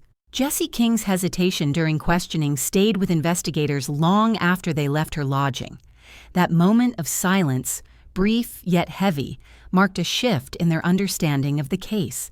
It suggested knowledge she could not explain away, and it hinted at a truth resting just beyond reach. The officers knew that silence often held more meaning than words, especially in cases involving vulnerable children. It was this hesitation, combined with the physical evidence collected from her room, that strengthened their resolve to expand the search beyond the confines of Jessie's lodging. They understood that to discover the fate of the missing infants, they would need to look outward, following the faint trail hinted at by neighbor testimonies and Jessie's early morning movements. The effort began at dawn. Officers entered the quiet streets of Edinburgh, guided by descriptions of Jessie's routines provided by neighbors who had observed her leaving the building at unusual hours. Residents recalled seeing her descend the stairs carrying tightly wrapped bundles, her steps purposeful yet quiet, as though she wished to avoid detection. The officers attempted to retrace these steps, examining the routes that connected Jessie's lodging to the surrounding alleys, waste grounds, and secluded pathways. They moved slowly, looking for subtle signs: disturbed earth, discarded fabric, or anything that could indicate where Jessie had gone during those early mornings. Their first significant destination was a patch of open ground near the edge of the district, an area used by residents as an informal refuse site. It was a place where broken furniture, old clothing, and household waste accumulated over time. Though unpleasant, it had become a routine destination for those unable to pay for proper disposal services. Officers walked carefully through the uneven terrain, scanning for anything out of place. At first, the search yielded nothing more than scraps of cloth and remnants of domestic rubbish. Yet one officer, examining a section of ground where the earth appeared slightly raised, paused. The soil bore signs of recent disturbance, its texture looser than the surrounding area. He called for assistance, and together the officers began to dig with cautious precision. Within minutes, something emerged from the soil, a small parcel wrapped in fabric. Its size was consistent with the bundles neighbors had described. The cloth was stained and damp, and its weight suggested contents more grave than ordinary refuse. The officers exchanged a glance marked by grim understanding. They continued their work with steady hands, unwrapping the parcel with the care required for evidence in cases involving death. The moment the fabric parted, the atmosphere around them shifted. Inside lay the remains of an infant, its small body shrouded in the stillness of decay. The discovery confirmed the investigators' deepest fears and transformed the inquiry into a full criminal investigation. The officers worked quietly, documenting the scene with the tools available to them: written notes, sketches, and precise descriptions of the parcel and its placement in the earth. The lack of advanced forensic technology meant that every visual detail, every impression gathered at the moment, would be critical. As the infant's remains were carefully lifted from the ground, the officers felt the weight of responsibility settling upon their shoulders. This was no longer a case of missing records or administrative irregularities. It was the uncovering of a life that had ended before it began, concealed beneath earth and fabric in a lonely patch of ground. Once the remains were secured, officers continued to search the area, moving outward from the initial site. Their movements were methodical, guided by the understanding that one discovery might lead to others. The silence of the open ground contrasted sharply with the gravity of their work. The wind moved lightly through patches of grass, carrying with it the faint scents of the surrounding city. Though the site seemed unremarkable at first glance, it had become the resting place of a hidden tragedy. After several hours of searching, another parcel was found, smaller and more tightly wrapped than the first. Its cloth was worn and frayed, suggesting it had been buried longer. The officers approached it with the same careful procedure, their movement steady despite the emotional burden of their task. The second parcel, too, contained the remains of an infant. As this second discovery emerged, the officers paused, absorbing the full implications. The pattern was no longer speculative. It was real, undeniable, and deeply troubling. By midday, the officers had located 3 separate burial sites within the open ground. Each discovery added another layer of grim certainty to the case. The remains were transported discreetly to the medical examiner's office, where physicians awaited their arrival. These examiners, familiar with the limited tools available to them, prepared to conduct careful assessments to determine the conditions surrounding each death. Though the science of the time lacked precision, examiners could often distinguish between natural causes and circumstances suggesting neglect or violent action. Their findings would become central to the developing case against Jessie King. As word of the discoveries reached senior investigators, they convened immediately to discuss the next steps. The evidence found indicated a pattern of death and concealment, raising urgent questions about Jessie's motives and the length of time such practices had occurred. Investigators recognized that the children found in the ground might represent only a portion of those who had entered Jessie's care. Their search would need to expand further, encompassing not only the open grounds near her lodging, but also other areas she might have visited during her early morning movements. The discovery forced investigators to re-examine every statement Jessie had made. Her earlier claims that mothers had retrieved their children now seemed increasingly implausible. The vague descriptions of relatives and the absence of any identifiable addresses or names suggested a deliberate effort to obscure the truth. Investigators noted that Jessie's reactions during interrogation had shifted whenever the fate of specific infants was mentioned. Her silence, particularly when asked about the child whose absence had first raised suspicions, now carried a far more ominous meaning. As investigators prepared to confront Jessie with the evidence, they understood the importance of careful strategy. They planned a formal arrest, recognizing that Jessie would need to be brought to the station under controlled conditions. The discovery of the infant remains provided probable cause for detention, and they intended to question both Jessie and Thomas Pearson under more rigorous circumstances. The involvement of Thomas remained unclear, but his presence during the care of the infants made it necessary to examine his role thoroughly. At the medical examiner's office, physicians began their work on the remains. Their assessments, though limited by the technology of the period, focused on identifying signs of suffocation, neglect, or malnutrition, conditions tragically common in cases involving infants who had been inadequately cared for. Early observations suggested that the children's deaths were not natural. This preliminary conclusion, once reported to investigators, solidified the case against Jessie and heightened the urgency with which the inquiry proceeded. By evening, the officers who had discovered the burial sites returned to the station, carrying with them the weight of the day's findings. The quiet burial grounds, once an overlooked patch of earth, had become a central piece of evidence in one of the most troubling cases the city had faced. The officers' notes, filled with observations of disturbed soil, wrapped fabric, and the silent stillness of infant remains, would form the foundation for the charges soon to be brought against Jessie King.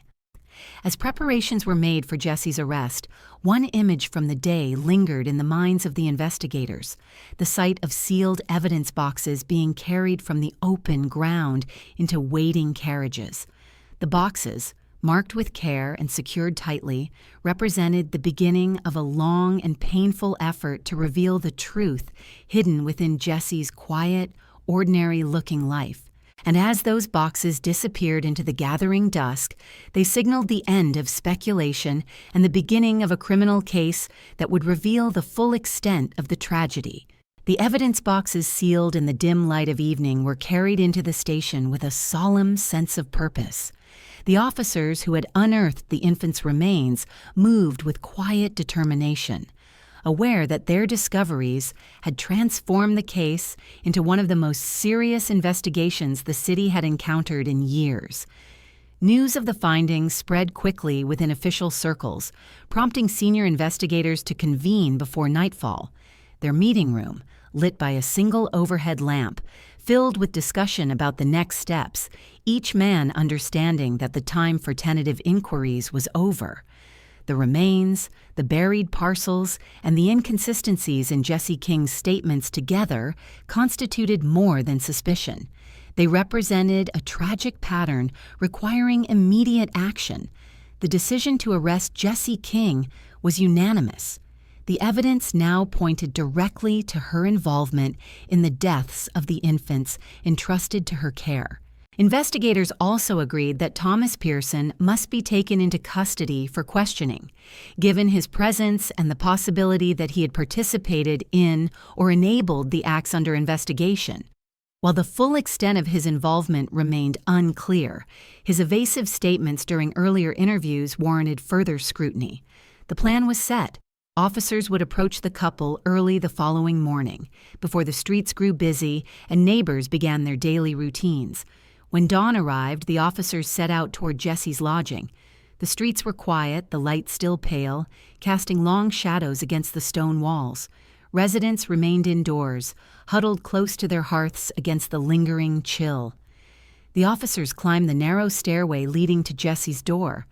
Their knock echoed through the close, firm but measured, signaling a formality distinct from their earlier visits. Jessie answered slowly, her face lined with fatigue. Thomas stood behind her, his expression tight with apprehension. The lead officer informed them that they were being taken into custody, stating the charges in clear, steady tones. Jessie offered no resistance. Her shoulders sagged, and she stepped forward with a resigned air, as though she had anticipated this moment. Thomas hesitated briefly before following the officers out of the lodging, glancing back at the small room where they had attempted to conceal the truth. At the station, the couple was separated to prevent them from aligning their accounts. Jessie was seated in a plain, cold room with a wooden table and 2 chairs. The officers positioned themselves across from her, their demeanor firm yet respectful. They began by explaining the discoveries made in the burial ground. Jessie's reaction was not one of surprise, but of quiet collapse. Her face paled, her posture sank, and she clasped her hands tightly in her lap. When asked to account for the infants found, she struggled to speak. Her voice emerged faintly, cracking under the weight of the questions. She attempted to offer explanations, but each faltered under its own inconsistencies. The officers pressed gently but persistently. They addressed each missing child, naming them one by one based on neighbor testimonies and administrative notes. Jessie's responses became increasingly fragmented. She spoke of difficulties, of pressures, and of long nights spent caring for children without adequate resources. Her words hinted at desperation, but failed to clarify the deliberate concealment evident in the burial sites. When officers presented the findings from her lodging, the stained cloth, the disturbed floorboards, the absence of childcare items, Jessie bowed her head, unable to reconcile her explanations with the growing body of evidence. In an adjacent room, Thomas Pearson faced his own questioning. His manner contrasted sharply with Jessie's. While she had shown signs of emotional strain, Thomas adopted a defensive posture, insisting repeatedly that he had no direct involvement in the care of the infants. He portrayed himself as a passive figure, unaware of Jessie's actions. Investigators challenged this claim, pointing out neighbors' observations of his presence during the arrival of mothers and infants. Thomas grew agitated, shifting in his seat and raising his voice, yet his statements remained evasive.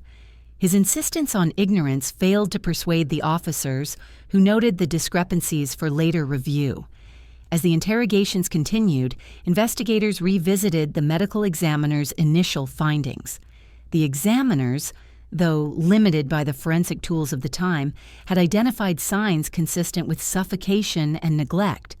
The conditions of the infants' bodies, combined with the manner of burial, suggested intentional acts rather than accidental death. These findings heightened the officers' urgency, compelling them to press Jessie for clarity. They needed to determine whether the deaths resulted from deliberate harm, neglect born of impossible circumstances, or a combination of both. Jessie's responses, however, drifted between confusion and sorrow, offering no clear narrative. Officials documented her statements meticulously.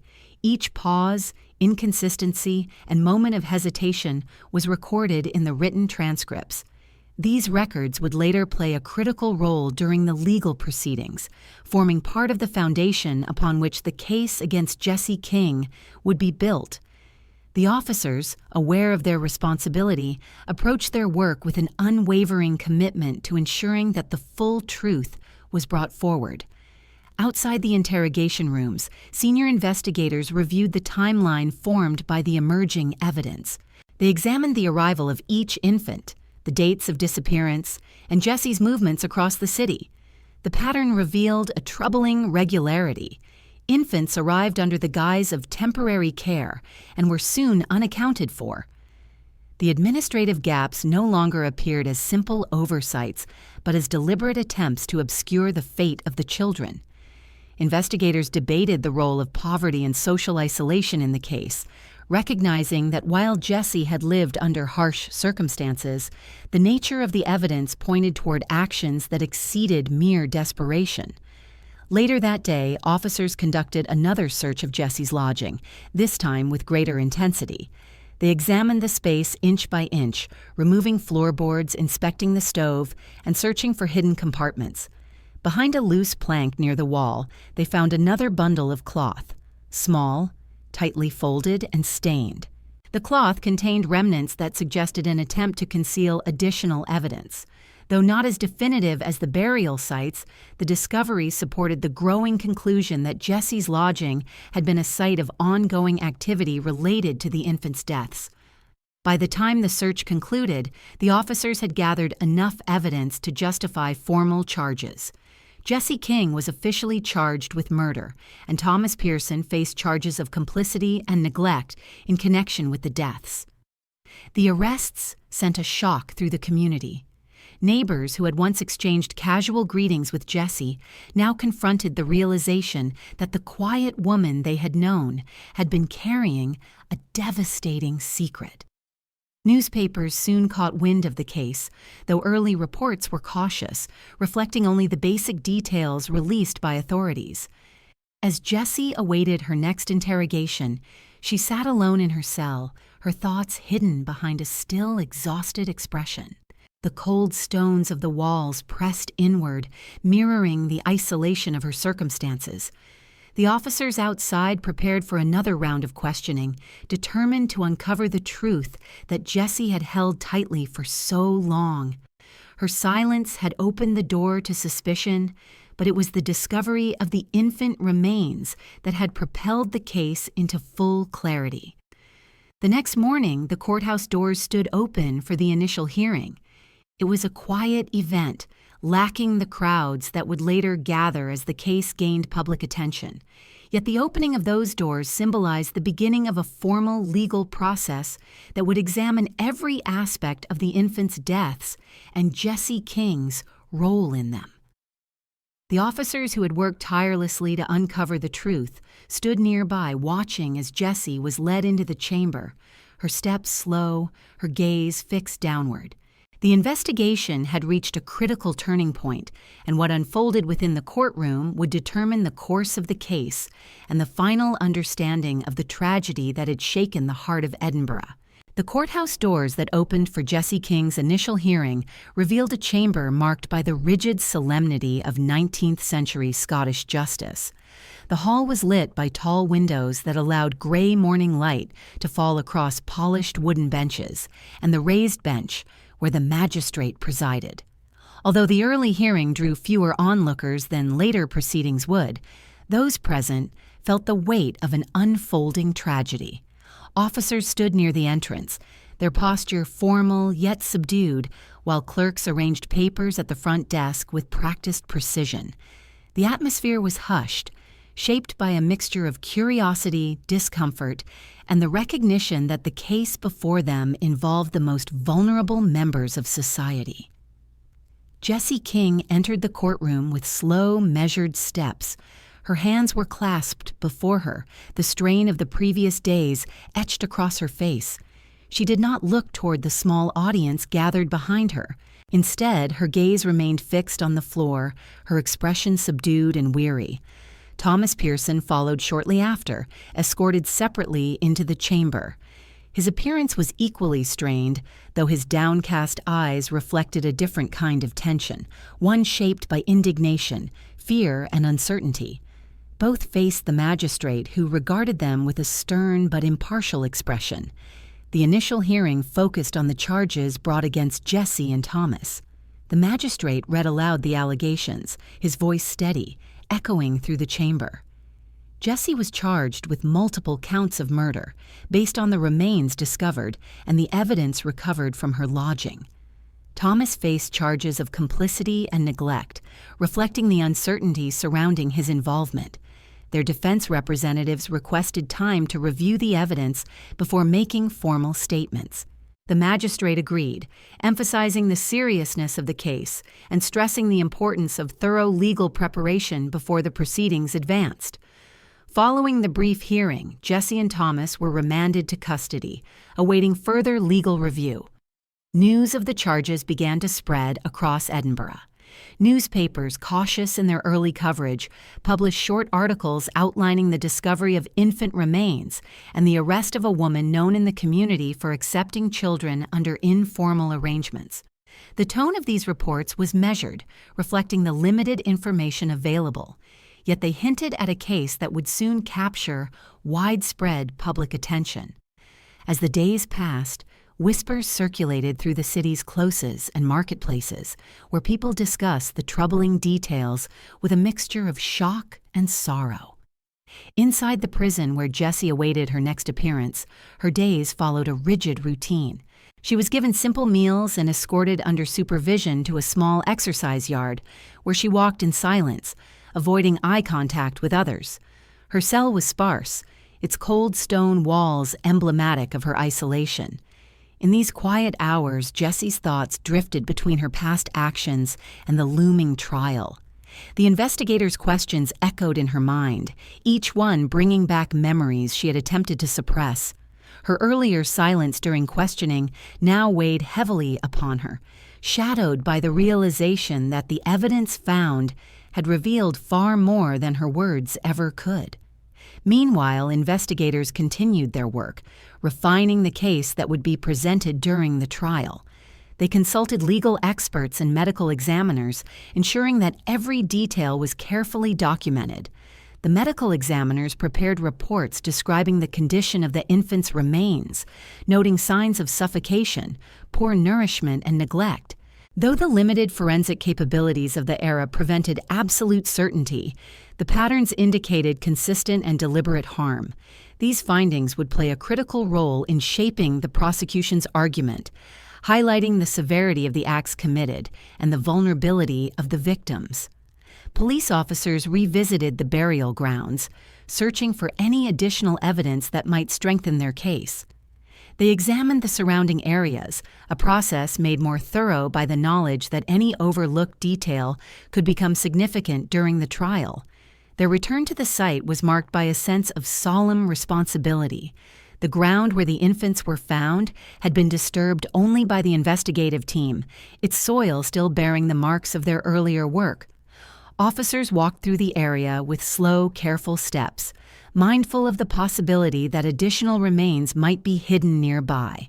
While no new parcels were discovered, their presence at the site reinforced the gravity of the case and the need for precise, carefully prepared testimony.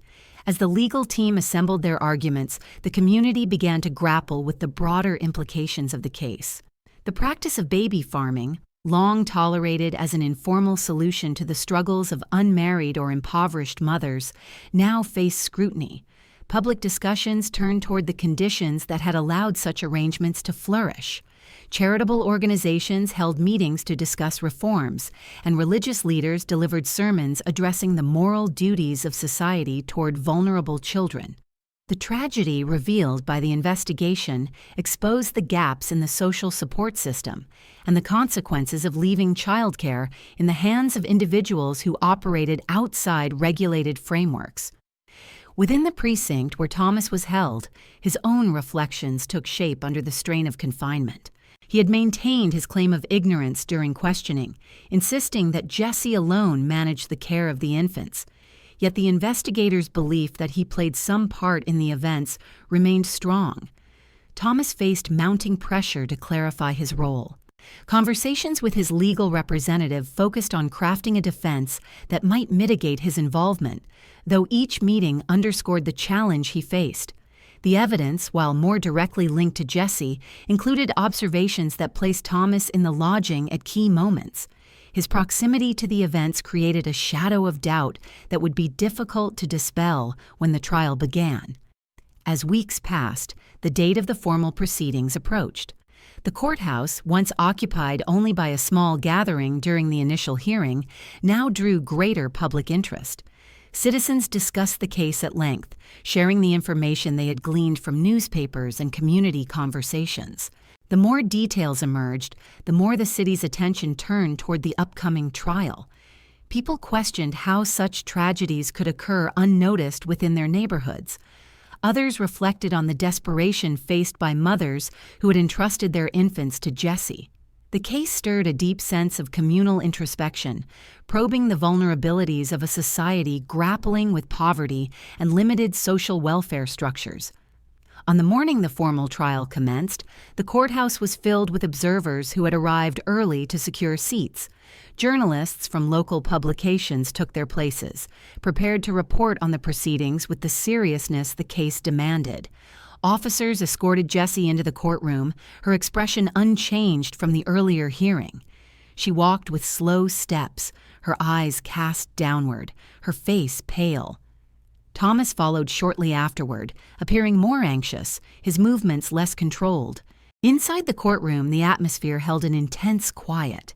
The prosecution prepared to present a detailed account of the evidence, the burial sites, the medical reports, the testimonies of neighbors, and the findings from the lodging. The defense prepared its response, seeking to cast doubt on the conclusions drawn by investigators and to frame Jessie's actions within the context of poverty and desperation. The judge presiding over the case prepared to maintain strict order, aware of the emotional weight the case carried. As the trial began, the courtroom doors remained open for a brief moment, allowing the cold morning air to drift inside. The quiet echo of footsteps in the corridor faded as the doors closed, signaling the start of a process that would examine, with unyielding precision, the tragedy that had unfolded in Jessie King's care. The weight of the infant's silent stories now rested within these walls, ready to be told through the voices of investigators, examiners, and witnesses who had pieced together the hidden truth. And as the proceedings commenced, a heavy stillness settled over the chamber, the kind that marks the turning point in a case where the final search for truth has begun. The jury room, located just beyond the main chamber of the courthouse, remained closed as the members undertook their solemn duty. Inside, a long wooden table stretched across the narrow space, its surface worn smooth by years of deliberations. The atmosphere was heavy, marked by the quiet, steady voices of the jurors as they discussed the tragedy laid before them. They sifted through weeks of testimony, examining every detail presented during Jessie King's trial. The evidence, though shaped by the limitations of 19th-century investigative methods, formed a pattern too striking to ignore. Each juror carried the weight of the infant's silent stories, their presence felt in the documents, the sketches of burial sites, and the words of witnesses who had struggled through difficult testimony. Although the jurors spoke carefully, their deliberations revealed a growing consensus. The tragedy that had unfolded in Jessie's care could not be dismissed as accident or misfortune. It bore the unmistakable marks of deliberate and repeated harm. Throughout the trial, the courtroom had served as a stage for the slow unveiling of Jessie's actions. The prosecution moved methodically, laying out the discoveries from the open ground, the bundles, the stained cloth, the remains that showed signs of suffocation and neglect.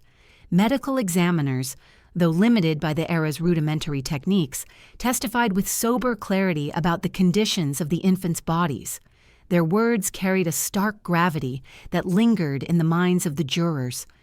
Neighbors who had once exchanged small gestures with Jessie recounted the troubling patterns they had observed, their voices subdued by the sorrow of recognition.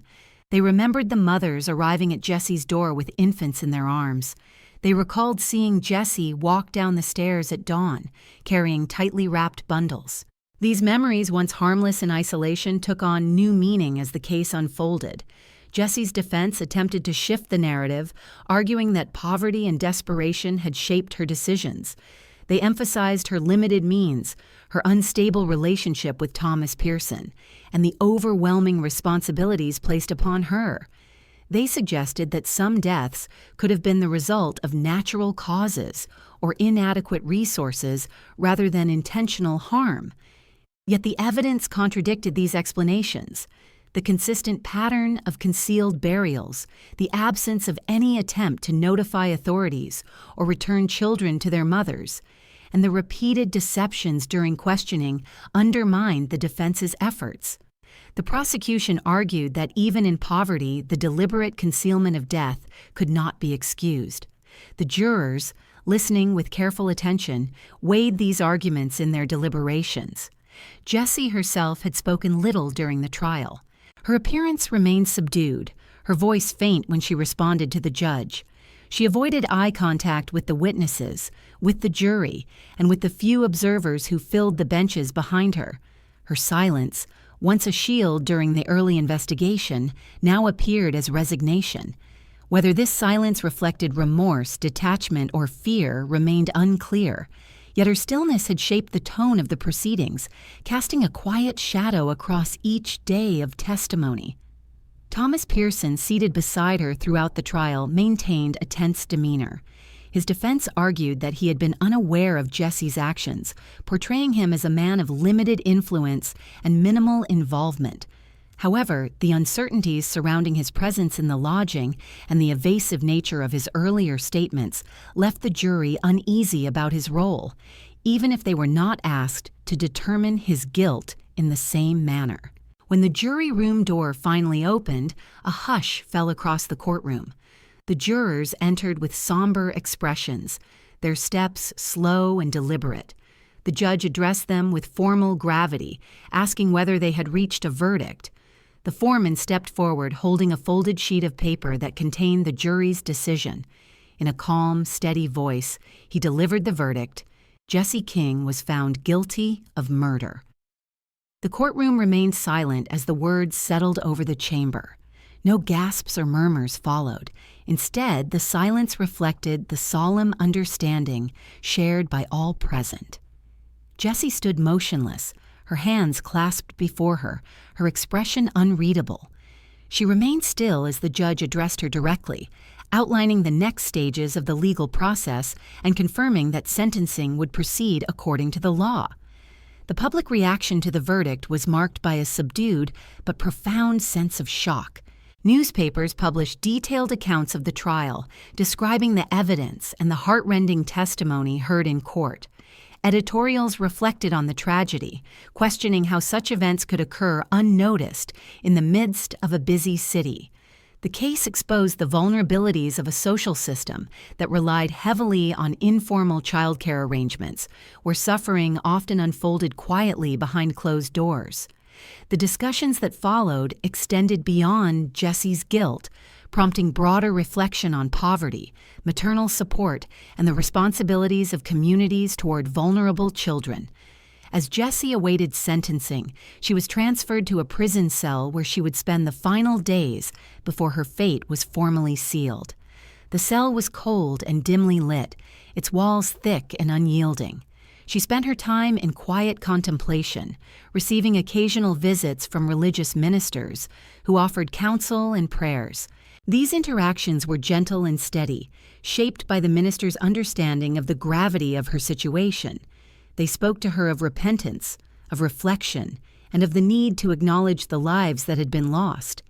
Jessie listened, though it was difficult to discern whether their words reached the deeper corners of her conscience.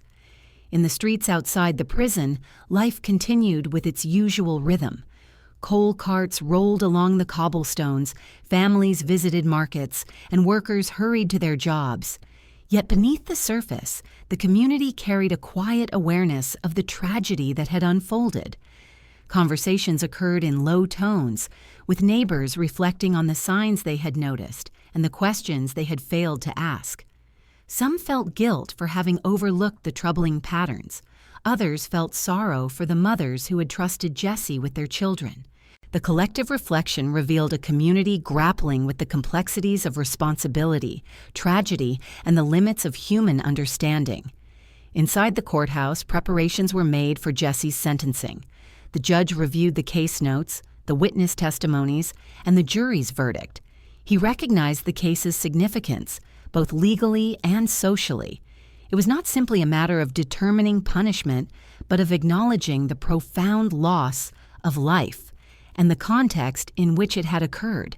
He prepared his formal statement with care, aware that his words would be recorded and remembered. As the day of sentencing approached, the prison corridor grew quieter. Jessie remained in her cell, her thoughts known only to herself. The guards who accompanied her noticed her subdued demeanor, the way she walked with slow steps, her eyes fixed on the floor. She accepted meals without comment, spent long periods sitting at the small wooden table, and remained mostly alone with her thoughts. The solitude of her cell echoed the solitude in which much of her life had unfolded, a life marked by hardship, secrecy, and finally, public scrutiny. On the morning of sentencing, the corridor outside Jessie's cell filled with the soft echo of boots on stone. A guard approached, unlocking the heavy door. Jessie rose, smoothing the front of her simple dress. She walked with the guard through the narrow hallway, the air cool and still. As they entered the main corridor leading to the courthouse, the quiet steps marked the beginning of the final stage in her journey through the justice system. And in the distance, Waiting beyond the heavy wooden doors of the courtroom stretched the long, solemn corridor where Jessie King would soon learn her fate. The long corridor outside the sentencing chamber held a hushed stillness as Jessie King was escorted toward her final hearing. The pale morning light filtered through narrow windows, casting muted patterns on the stone floor that stretched far ahead of her. Each step she took echoed softly, blending with the measured rhythm of the guards who walked beside her. Prison corridors had their own quiet language, shaped by footfalls, distant murmurs, and the faint clank of iron keys. On this morning, that language carried a gravity, sharpened by the knowledge that Jessie was nearing the end of a path shaped by decisions that had remained hidden for far too long. Her posture was tense but restrained, her hands clasped before her as if bracing against the weight of what was to come. The courtroom was already filled when Jessie arrived, its benches occupied by a quiet gathering of officials, observers, and members of the public who had followed the case closely. The murmur of voices faded into silence as she was led to her place. The judge entered shortly thereafter, his expression solemn, his manner reflecting the seriousness of the proceedings. The tone within the chamber was markedly different from earlier days of the trial. Gone were the long testimonies, the questioning, and the unfolding analysis. What remained was the final task of the court, to determine Jessie King's sentence according to the law and the evidence unambiguously presented before it. Jessie's solicitor stood by her side, though the defense could offer little at this stage beyond a plea for mercy grounded in her circumstances. The solicitor spoke of Jessie's impoverished background, the pressures she faced, and the desperation that often accompanied her decisions. He acknowledged the seriousness of the crimes, but argued that her life had been marked by hardship and isolation, factors that contributed to her descent into acts that defied societal norms and legal boundaries. His voice was steady, respectful, and controlled, reflecting the last attempt to frame Jessie's actions within a context of human weakness rather than solely criminal intent. When the solicitor finished, the judge turned to Jessie. She stood motionless, her gaze fixed downward. The judge addressed her directly, his tone even and measured. He spoke of the gravity of her actions, the trust placed in her by vulnerable mothers, and the tragic loss of innocent lives. His words were delivered without anger, but with an unmistakable sense of duty. The law, he explained, existed to protect the most vulnerable, and the infants whose lives ended under Jessie's care represented the very individuals the justice system sought to safeguard. As the judge continued, the quiet chamber bore witness to the careful phrasing of his conclusion, a sentence of death, carried out in accordance with the legal standards of the time. Jessie accepted the sentence without outward protest. She showed no sudden movement or outcry, offering only a faint nod as the words settled over the courtroom. Her silence gave no indication of her inner thoughts, leaving observers to interpret her reaction through their own understanding of the case. Some saw resignation, others interpreted her stillness as a final acceptance of responsibility. Yet for many watching, the moment was defined by a deep, solemn recognition of the tragedy that had unfolded, not only in Jessie's actions, but in the lives of the children and mothers whose paths had crossed hers. Once the sentence was delivered, the guards escorted Jessie from the courtroom. The return walk through the corridor felt longer than the one that had brought her to the chamber. The same muted light filtered through the windows, yet the space carried a heavier sense of finality. Jessie walked with controlled steps, her hands again clasped before her. The guards remained silent, aware that the journey now led to a period of waiting marked by formal procedures, reflection, and preparations for the execution. Thomas Pearson, whose involvement in the case had been examined with intense scrutiny, faced consequences as well. Though the severity of his sentence differed from Jessie's, his future would be shaped by imprisonment, but not by the irreversible finality that now lay before Jessie. Back within the prison, preparations were made for Jessie's final days. According to the practices of the time, individuals sentenced to death were placed under close observation, ensuring both their physical safety and adherence to protocol. Jessie was moved to a designated cell which, while still austere, occupied a different part of the prison reserved for those awaiting execution. The small space contained a simple cot, a table, and a stool. The walls bore marks left by previous occupants, traces of lives that had ended in similar circumstances. The environment held a mix of isolation and constant surveillance, offering neither comfort nor true solitude. During this period, Jessie received visits from religious ministers who served the prison. They offered words of counsel and prayer, speaking with a calm steadiness shaped by years of tending to those facing their final days. Their conversations with Jessie were quiet and deliberate, focusing on reflection, repentance, and the hope of spiritual peace. Jessie listened silently to their words. Occasionally, she responded with short phrases, though her tone remained subdued. The ministers attempted to guide her toward understanding the weight of her actions and toward seeking forgiveness, though the degree to which she absorbed their counsel remained uncertain. Yet they continued their visits, understanding that even a reluctant listener deserved compassion in her final days. The prison environment around Jessie maintained its steady rhythm. Guards performed routine checks, meals were delivered at set times, and the quiet hum of the prison's daily activities carried through the stone corridors. Jessie spent much of her time sitting at the small table, her hands resting on its worn surface. She seldom moved toward the small window, which looked out onto a courtyard enclosed by high walls. The view offered little comfort, but it provided a point of light during the dimmer hours of the day. Occasionally, she walked slowly around her cell, pausing by the walls or the cot, as though seeking a stillness within the narrow confines of the room. Outside the prison, public discussion continued. Newspapers reported on the sentencing, often in solemn tones that acknowledged the tragedy while highlighting the legal significance of the case. Articles reflected on the vulnerabilities of the infants whose lives had ended in Jessie's care, and many readers responded with sorrow and contemplation. Public opinion varied, with some expressing sympathy for Jessie's difficult life, while others emphasized the severity of her actions and the need for justice. The broader conversation touched on societal failures as much as individual responsibility, revealing a community grappling with the fragile intersection between poverty, morality, and legal consequence. As Jessie's final day approached, the prison followed a set of established procedures. The staff prepared documentation, ensured that her personal items were cataloged, and maintained their watch with unwavering attentiveness. The ministers visited her more frequently, aware that time had grown short. They offered soothing readings, prayers, and a presence meant to ease the final hours.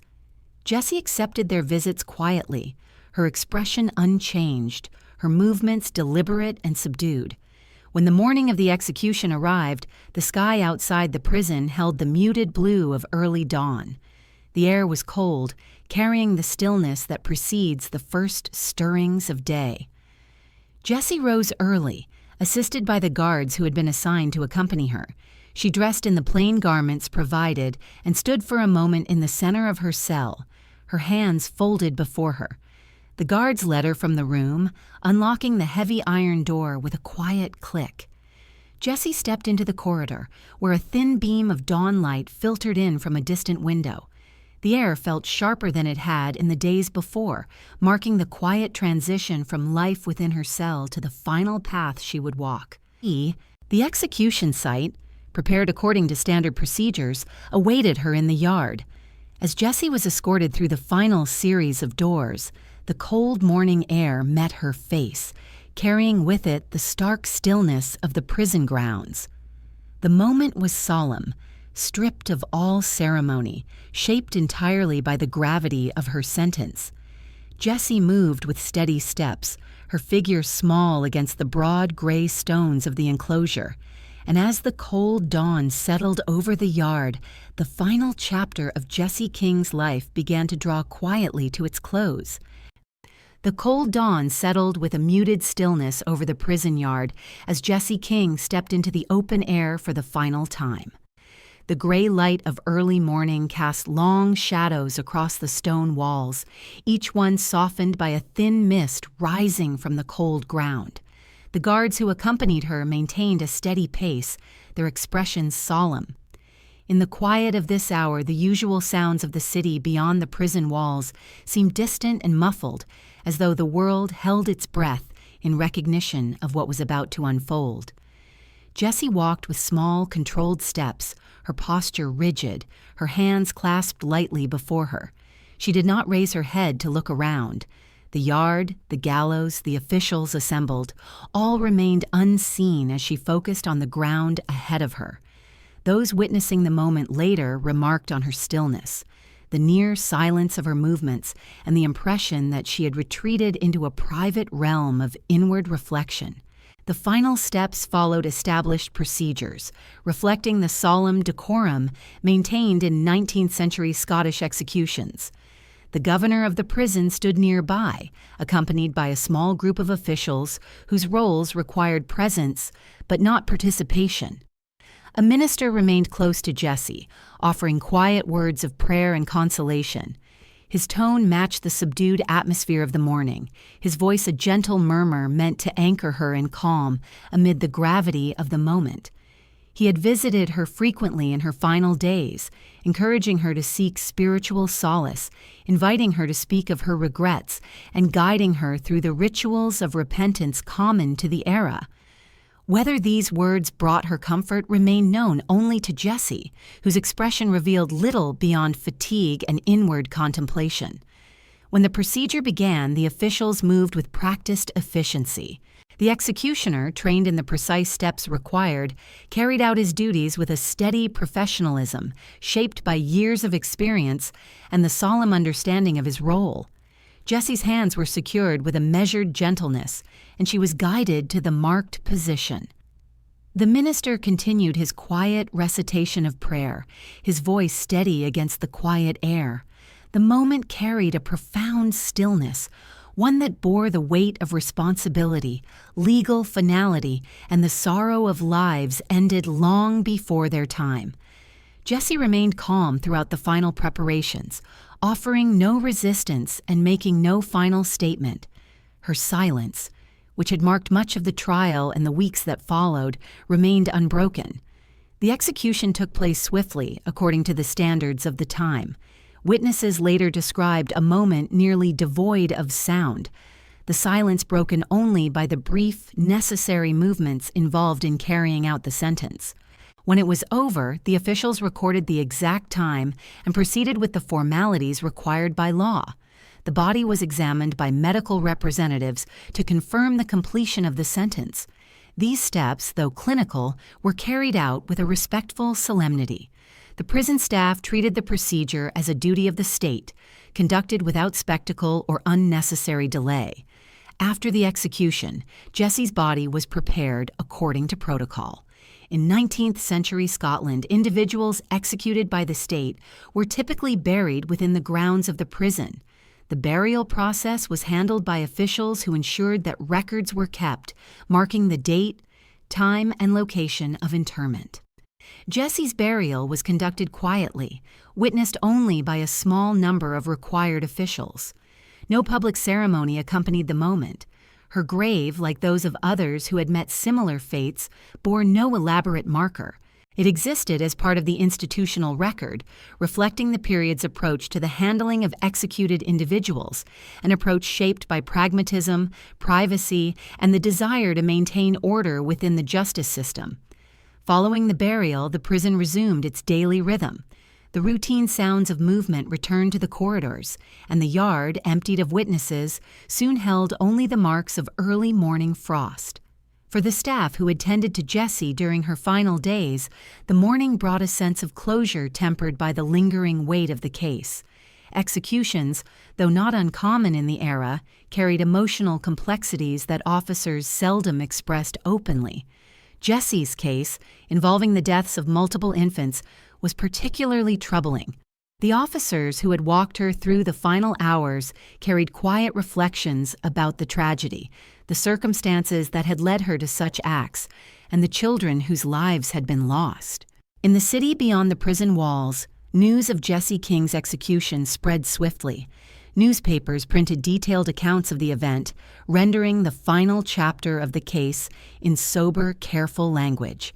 Headlines referenced the sequence of discoveries, the trial, the sentence, and the execution, shaping a narrative that both informed and unsettled readers across Scotland.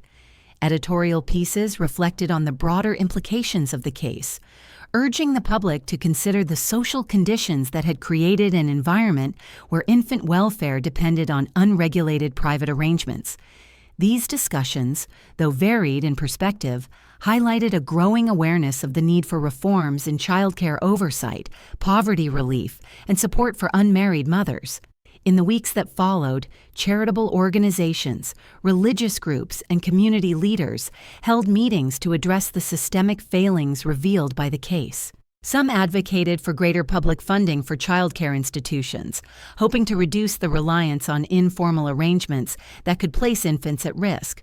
Others focused on the moral obligations of communities to provide support to women facing economic hardship. The tragedy of Jessie King's actions became a catalyst for broader societal reflection, prompting reconsideration of how vulnerable populations were perceived and assisted, while public discourse moved outward from the details of the case toward these wider questions. The individuals directly affected by Jessie's actions, mothers who had entrusted their infants to her, carried scars that could not be eased by policy debates or legal conclusions. Some mothers came forward to share their stories anonymously, describing the circumstances that had led them to seek help from Jessie. Their accounts revealed the intense pressures faced by women navigating a world with limited opportunities, strict social judgment, and few practical resources. These women bore grief that remained largely unseen, their experiences overshadowed by the broader public narrative of the trial and its outcome. For investigators, the conclusion of the case brought a measure of resolution.